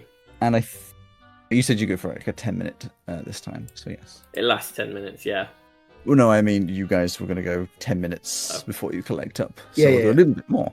You go through here. This is the same stuff so now you've gone across that entrance hallway. This is where Monty was before, not that you know that. So you're in this L-shaped corridor. Yeah. You can see that this door to the south has been left open. I'll poke my head in, see that there's no other door, and then go up this way. You go to the north. There's a door here. So just to clarify for you, because I know it's going to be hard to see. Yeah, there's one where it was just marked there. There are 2 on the east of you right now, one to the north and the one that you were just around the corner to. I'll do this that takes me in the direction I want to go. The one in the direction you want to go. So this one that was just marked purple. That one. Yes. This is the first door you come across that is locked, and there is a keyhole. What? Did I get a toy sent with me? Yeah. I found a keyhole that needs breaker. I found a key. That toy. Because it's muffled. Oh. That toy has to fly off. I guess I'll stay here then. In the meantime, yeah, we'll go back to the other team. The 2 of you, it would have been Monte next. You're going into this eastern wing. Yes? Yes, that's correct. Wonderful. You open this door to the east. It opens up into kind of a second part of a kitchen. There's a big bread oven, a table, which is probably for the other chefs or staff of some kind, another table, and a big fireplace. It's kind of just like an extension of the kitchen, another kitchen room. There is a door to the south, a window on the west, as well as a door on the west. That's it, in terms of entrances. You mean the east? I mean the east. Why am I getting those confused? I don't know. I never get them confused, and yet for some reason... Today is that day. No. Well, first of all, I'm going to do a very quick investigation. I'm looking for anything like a hidden door. When you say very quick investigation, it's a large room, so you just looking around. How are you? Because you can't do like a quick investigation of a big room like this. It's 20 by, what is that, 30. I tell you what, I won't do that yet. I'll have a look in this room first. Sure, that southern room opens up nice and easy. It is, in fact, a storage room. Lots of crates and barrels and sacks and bottles of wine. Everything. All the dry storage. All of the non-fridge needed storage. For the moment. Some like plates and things as well. For the moment, I'm not going to do investigations yet, because if I do that, I'm going to run out of time. Well, I can't get through that top section, can I? Where do you mean by top section? You can't see me doing that, so I should put myself there. Nope, that's a solid wall. That north wall is just a stone wall. That block that you can't see, the only door that you have seen is the one that is through the corridor at the front of the house. Yeah. So we can't get in there just yet. Interesting area over here. I know what gets to there, but I don't know what gets to there. So I'm going to do investigate in this room in which I am standing. Sure. You investigate this storage room. It's a dirty 20. There's nothing that seems out of place here. It's just a lot of expensive, possibly unnecessarily expensive food. Like the grain is top tier grain. The rice is top tier rice. The wine is top tier wine. Montgomery Cartwright wine. The cutlery and plates that are in here are silver. Like it's just everything is expensive, but there is nothing out of place. I wasn't really expecting that to me. I'm going to go to the window. I do promise there are like rooms in this house that have things that are stuff you'll be interested in. You've just managed to go to all of the ones that aren't, and it is hilarious that you've done it. Well, I know at least one place I've got to go to, which I am going to go to eventually. I'm going to look out the window, see if I can see Pesto. I mean, because now we can kind of collaborate, Pesto, yes, you probably would have wandered around. It wouldn't take you very long. You'd have wandered around to here, I'm assuming, by now. Right there, yeah. Yeah, so you could probably just about see Pesto get into this basement door type thing. Okay, I'm going to hang on for a second and see if when he opens the doors and see if he's able to get in and so forth. Apologies. It is a double basement door, so they're sort of angled doors that obviously lead downwards with a big old padlock. I'll pick it. If you wish to. Roll the dice. 26. Ooh. 26. Very easily unlock this padlock. It's big and beefy, but it's nothing you don't understand. You unlock the padlock, move like the big piece of metal that's obviously shutting the basement doors, open up those doors, and stone brick. I think I do what I'm doing. Pesto does what I'm doing, and just stand up, look forward, blink slow, look back down, make sure it's actually what I saw. You poke it. Yep, that's stone. Captain, give me strength. Captain, you see just the corner. You can't see inside of the basement doors, but you can see Pesto open them and then do this sort of like frustrated face. Pesto's doing this. Hands like that, and then forehead down. Hands to the forehead. Yeah, I think Monty could probably work out what's happening. This is just a window, isn't it? I'm looking through. Oh, there's a door over there, though. There is a door slightly to the north of where you are. It's still on the eastern wall, yes. I'll open the door then. That one is locked, but it's locked from the inside with some bolts, so you just undo those easily, walk outside.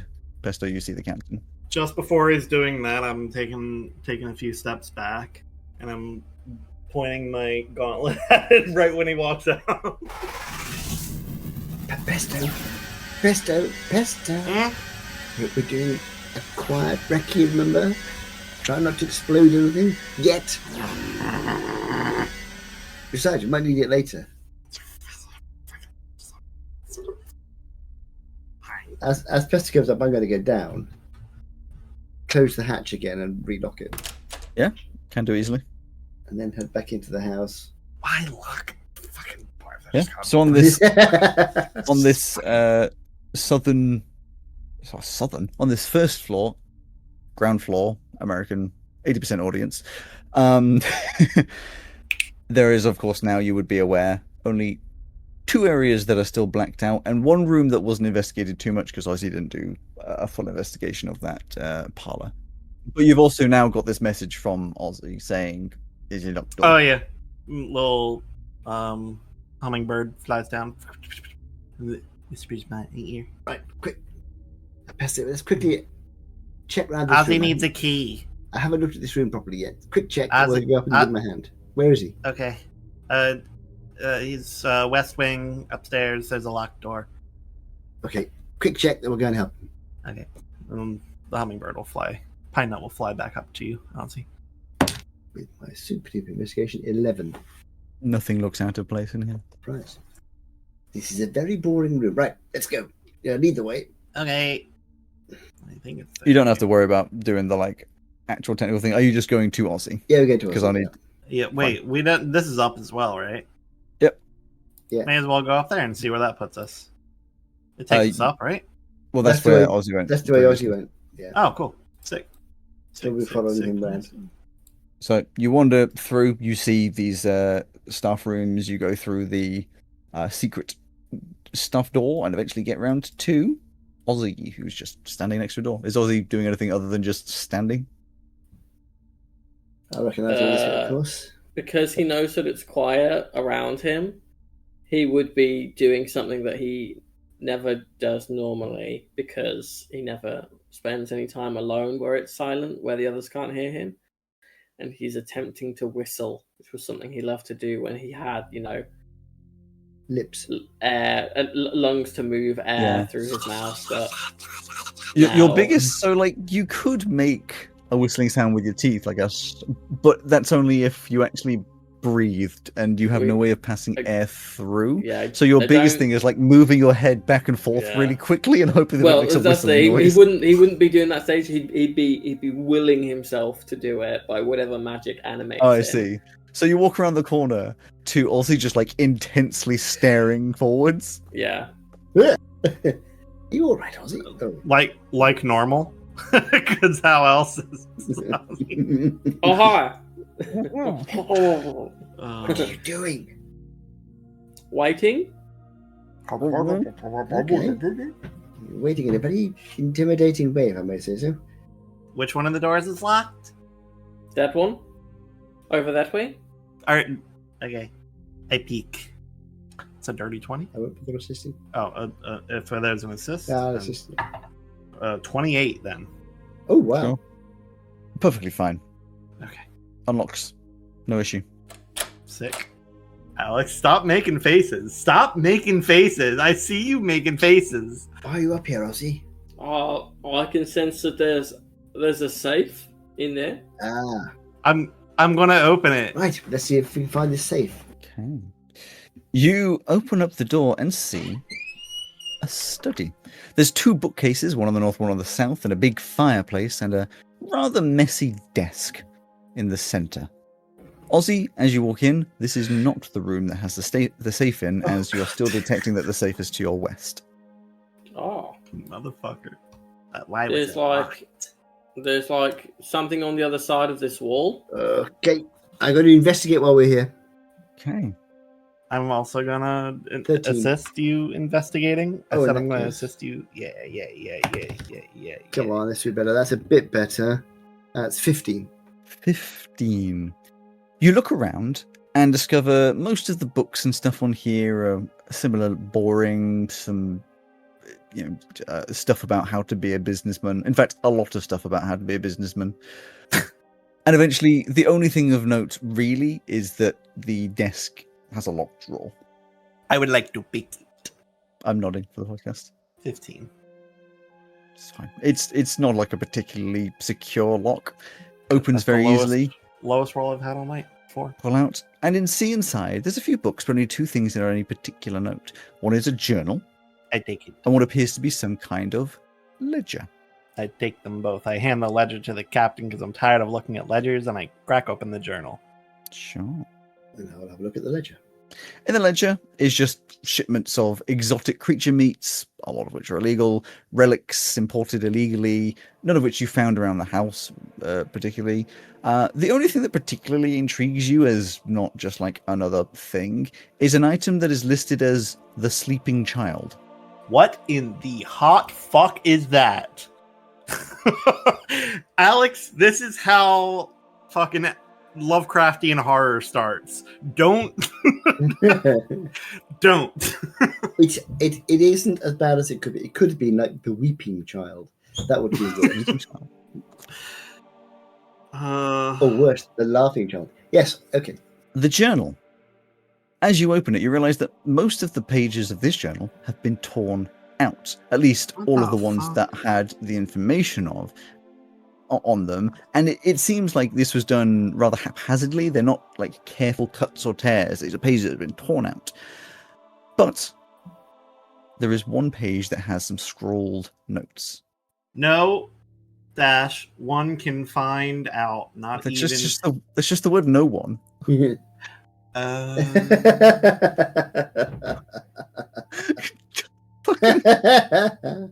No dash one can find out. Not even precipice. I will break it into 4. 3 I will hide in the house, and 1 I will never let leave my person. Interesting. So there are 3 of them in the house, 1 on his person, and we haven't found anything. Okay. And I'm assuming precipice is their partner. Have we? Roll me a history check. Okay. And what is the actual pronunciation of Precipice. Precipitous. You see, Precipitous. Precipice. you see my issue. Precipice. Like Precipice. Sisyphus, but he's pro. 15. No, like He's a- pre-Sisyphus. So he's before he rolls the boulder up the hill. Presissiphis. Presissiphis.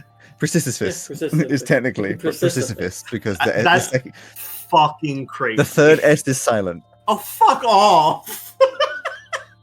That's so stupid. I love that. That's so fucking Oh, out of your 15, you'd be very aware that Presissiphis Morn Haas is the wife. Yes. okay. Wow. Okay. Sorry. Okay, so There's definitely something sketchy going on. Oh, most interesting. And it sounds like we're gonna have to kill him, unfortunately. He's got maybe. a Horcrux on him, so Well, maybe. I'm hoping we'll have to kill him for that. I don't know what that is, but it sounds transphobic. You're so right, I'm sorry. Oh. So where you're standing now, you've got around the corridor. Now the safe is mostly to the south, a little bit to the west. Yes. East. West or east? West. Okay. West. You know, it's kind of weird that he tore out everything else from the journal aside from the thing that's incriminating. Well, it depends how incriminating the rest of it was. Oh, don't fuck, know you're right.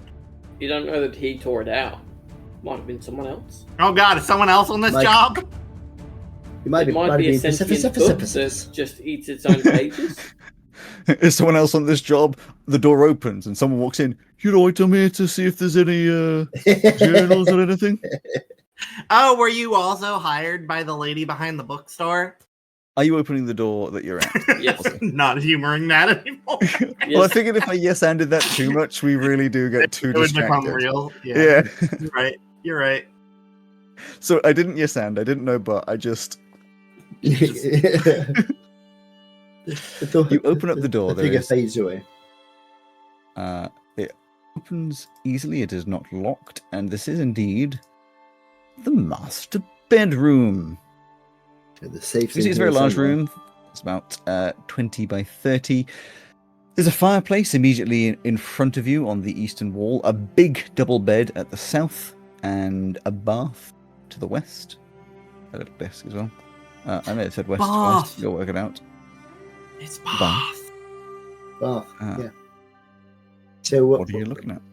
What? What Where's? ping is it this chest? No. Oh. You're currently pinging a painting here, just next to the bath. Captain, it's over Yes, here. yes. Oh yes. I will see if I can move the painting. Painting moves easily, and as classic as a cliche in a film, there is a safe sitting behind it. Keyhole. A dial lock. A dial lock. Pesto, any good with dial locks? Yes. Pesto walks over. First challenge. It's quite high up the wall. Ozzy, come and bend over, please. Actually, wait. Don't demean yourself. I've got this. I pull out my hoverboard. Hover ever so slightly upwards. Moves up like You- a cherry picker. Give me a sleight of hand, because you're not using lockpicking tools for this. Okay, it's the same number. Yes, but technicalities matter. 23. Now, I would assist if I could, but I don't think I can. Can I? The only way you'll be able to assist is by not making any noise, which unfortunately you're just not able to do. Mm. So, That's Stealth that's check kind of- to aid. 23. I'm very good at 23. stealth, actually. Well, fairly good. It's difficult.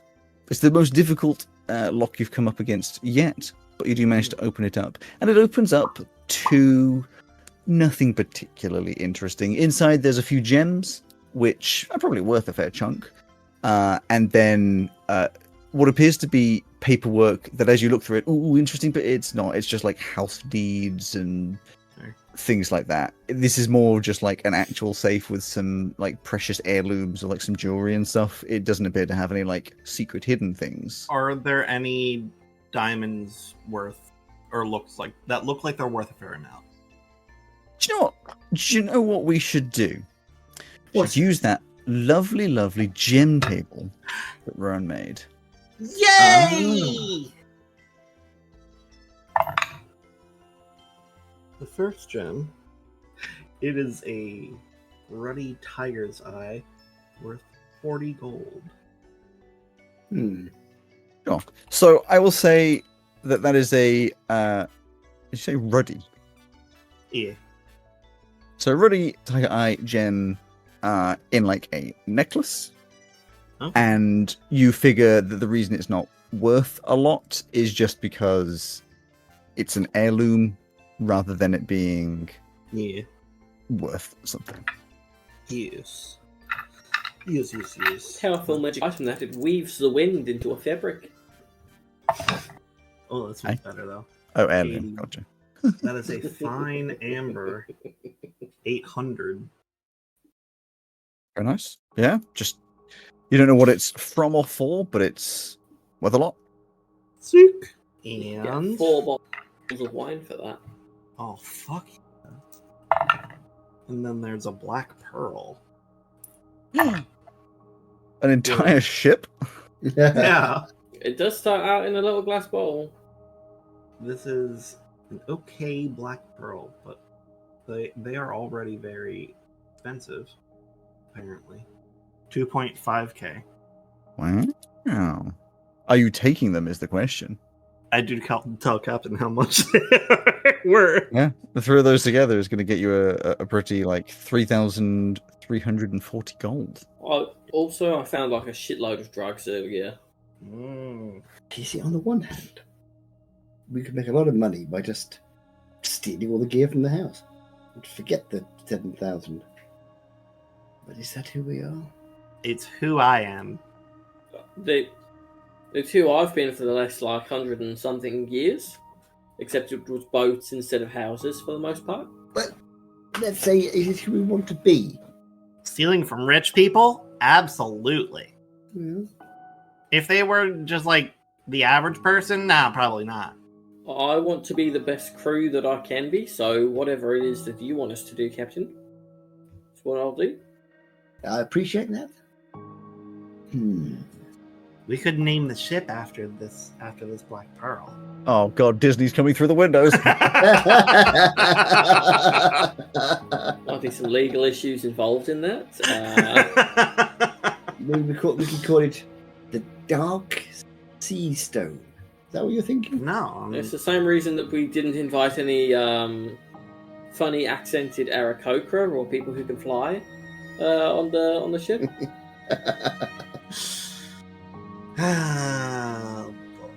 Missing an IP here. The Flying Dutchman. Right. Is a Dutchman a bird? Funny accent. Oh, right, that was the funny accent bit. Gotcha.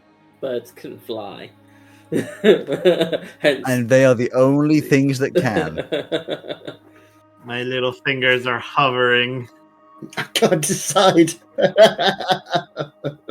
In the meantime, does Ozzy want to look at anything else in the room? Has this chest got a padlock on it? No. Open it up. It's just clothes. Yeah, it is just some clothes. Some blankets, more likely. Okay. These people are evil. Why are these people evil? It's a bit of a blanket statement. So we're going to be ending up taking something from this house. It's pretty obvious because these three or whatever they are going to have to go, and we've been going around picking locks and things. Mm-hmm.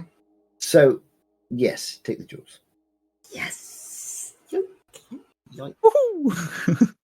I'll Just I'll assume be that nice. if you could pick a lock, you could block the lock.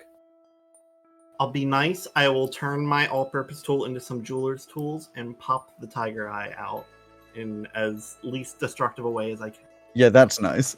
Yeah. I'm sure they won't care. Yeah. No, something which isn't very valuable, but is obviously a family heirloom kind of thing. We won't take that. The money is useful. I'm not in the business of just stealing it because. Okay, so you leave the necklace behind. The tiger eye, yeah. I'm gonna have a crawl around under the bed, see if there's anything interesting under Sure. there. Give me investigation. 10. 10. What's this to keep in my hand. God, Joe. That one got cut, but this statement that he's saying it got cut. It didn't, and Rowan's reaction didn't. So it's going to be a really weird, oh, Joe, and no one's going to know why. You don't want to know why. So, Joe. It was crude. You always have, like, the ability to be able to navigate through whatever I do perfectly, and I don't... There is no point that you have ever in anything we've done in the however long you've been doing this with us, searched under a bed. But because you searched under the bed, the DC obviously got a lot lower, and with your 10, you do find hidden under the bed, attached to the frame in the center, is a small piece of metal that seems like it would link with more pieces. Holy. I feel like I always look under a bed. I don't know if you... I feel like that's never my thrown it move. out. If you just investigated the room, you'd have to get a pretty high one to be looking under the bed, but you're already looking under there, so yeah, there's just a piece of metal that's certainly a part of something slightly larger. Oh, we're looking for 4 pieces that look like they fit together. I found a couple of weird things. I found this and I found this metal doohickey next to the thing. Wait, does the metal bit also have All this is getting cut out. There's no reason why Ozzy needs to say what he found. So Ozzy tells you that he found this metal thing. Are you guys looking at anything else in the room? What else is there in the room which you haven't looked at? Bedside tables, I suppose. There are some bedside tables. Is there a desk over there? It's more of a vanity. Is that what they call them? Like the sort of desk type things. Dressing table. Should I take this as my souvenir for this adventure? Absolutely. Yes. You're holding a metal thing? Ask Niffy how to use it when you get back. The metal thing? Why would she know? So did you want to search the bedside tables? Yes. Sure. I'm going to ignore the ribaldry going on behind me. And I don't know. They're just talking about a thing that they found that was of no interest. yes. 17. What kind of enchantment is this? Oh, I could easily replicate that. Yeah, the metal thing doesn't have any enchantments to it. So you find inside of the dresser what appears to be some kind of dream journal. Oh, yeah. You have a little flick through it, and it starts normal, as any sort of dreams would be. Odd dreams, happy memories. But you can see that the latest few entries turn very dark, into nightmares. The latest of which appears to be this. Okay. Oh, chaps. This chef, I imagine it's a chef, might be his wife. He's got some sort of Sisyphus. Percy. Feeding piss. Feeding piss? It says the nightmare was the same again. I'm in a room. I can't quite remember what the room looks like, but I know it was a room I recognize. My son is in front of me, except it's not my son, but it feels like it is. He has the head of a snake. He speaks to me in some kind of language I don't know, and I don't know what he's saying, but I'm scared for some reason, filled with dread. Then suddenly, Zarukesh appears behind me, and I hear his voice.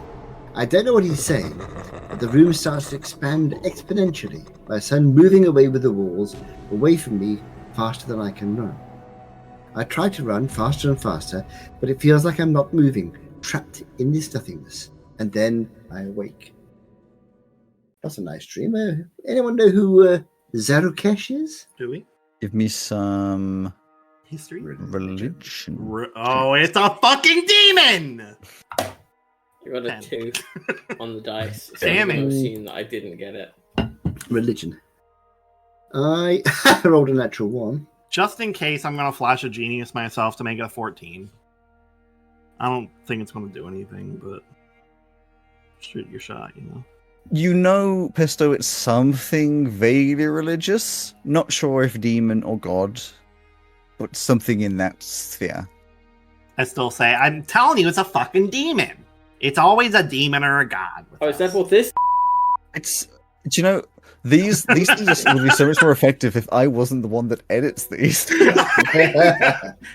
Listen, some jokes No. are for the audience. Some of them are Some for jokes are us. for us. No, you know what it is for me is knowing that you're gonna have to sit through this I have to sit again. through it all regardless.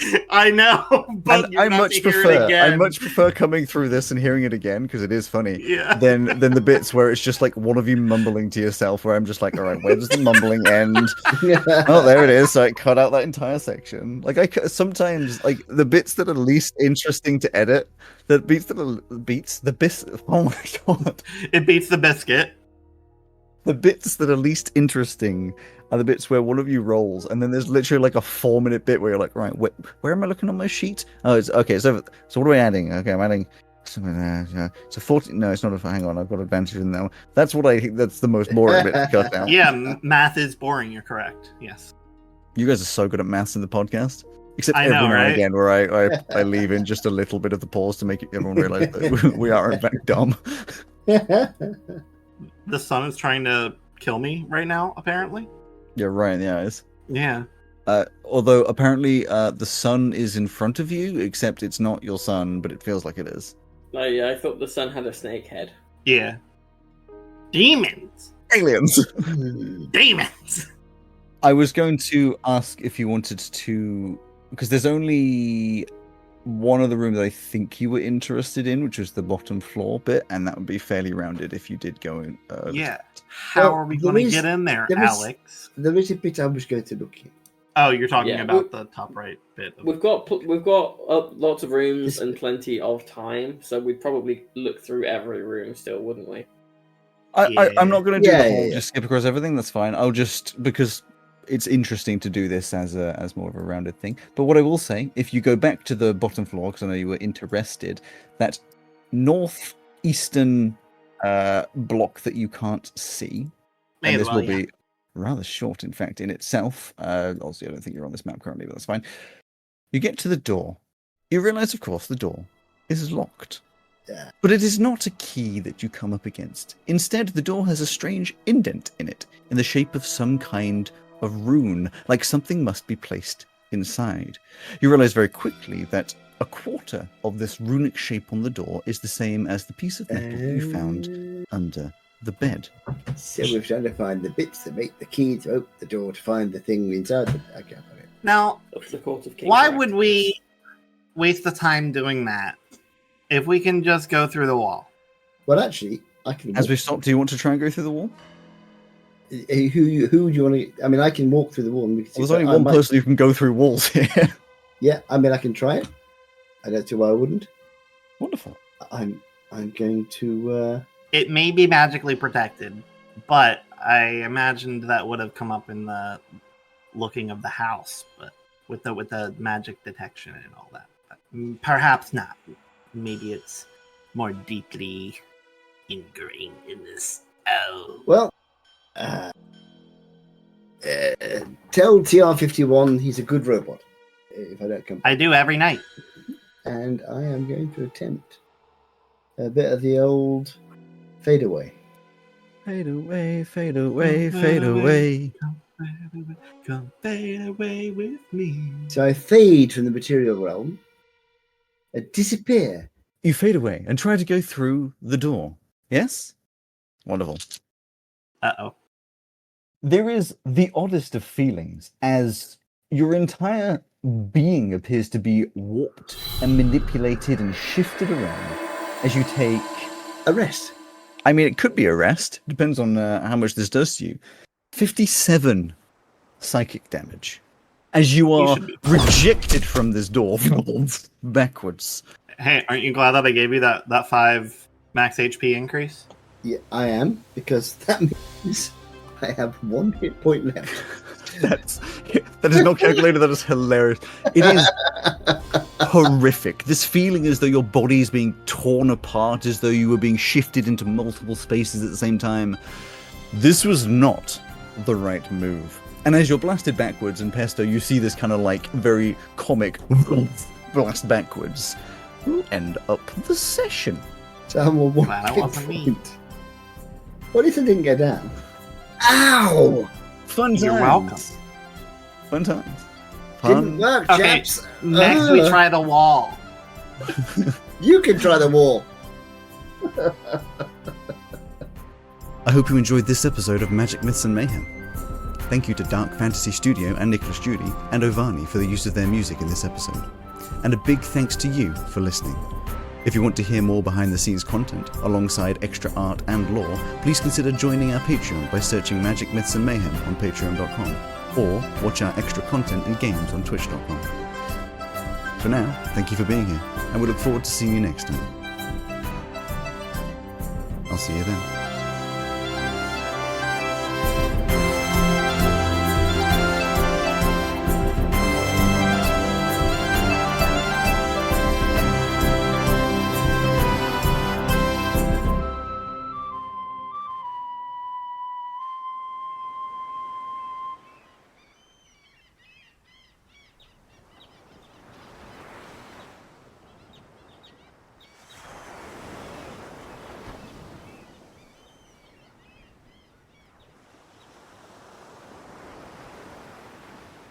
What's this like short wooden wand? It keeps buzzing in my hand.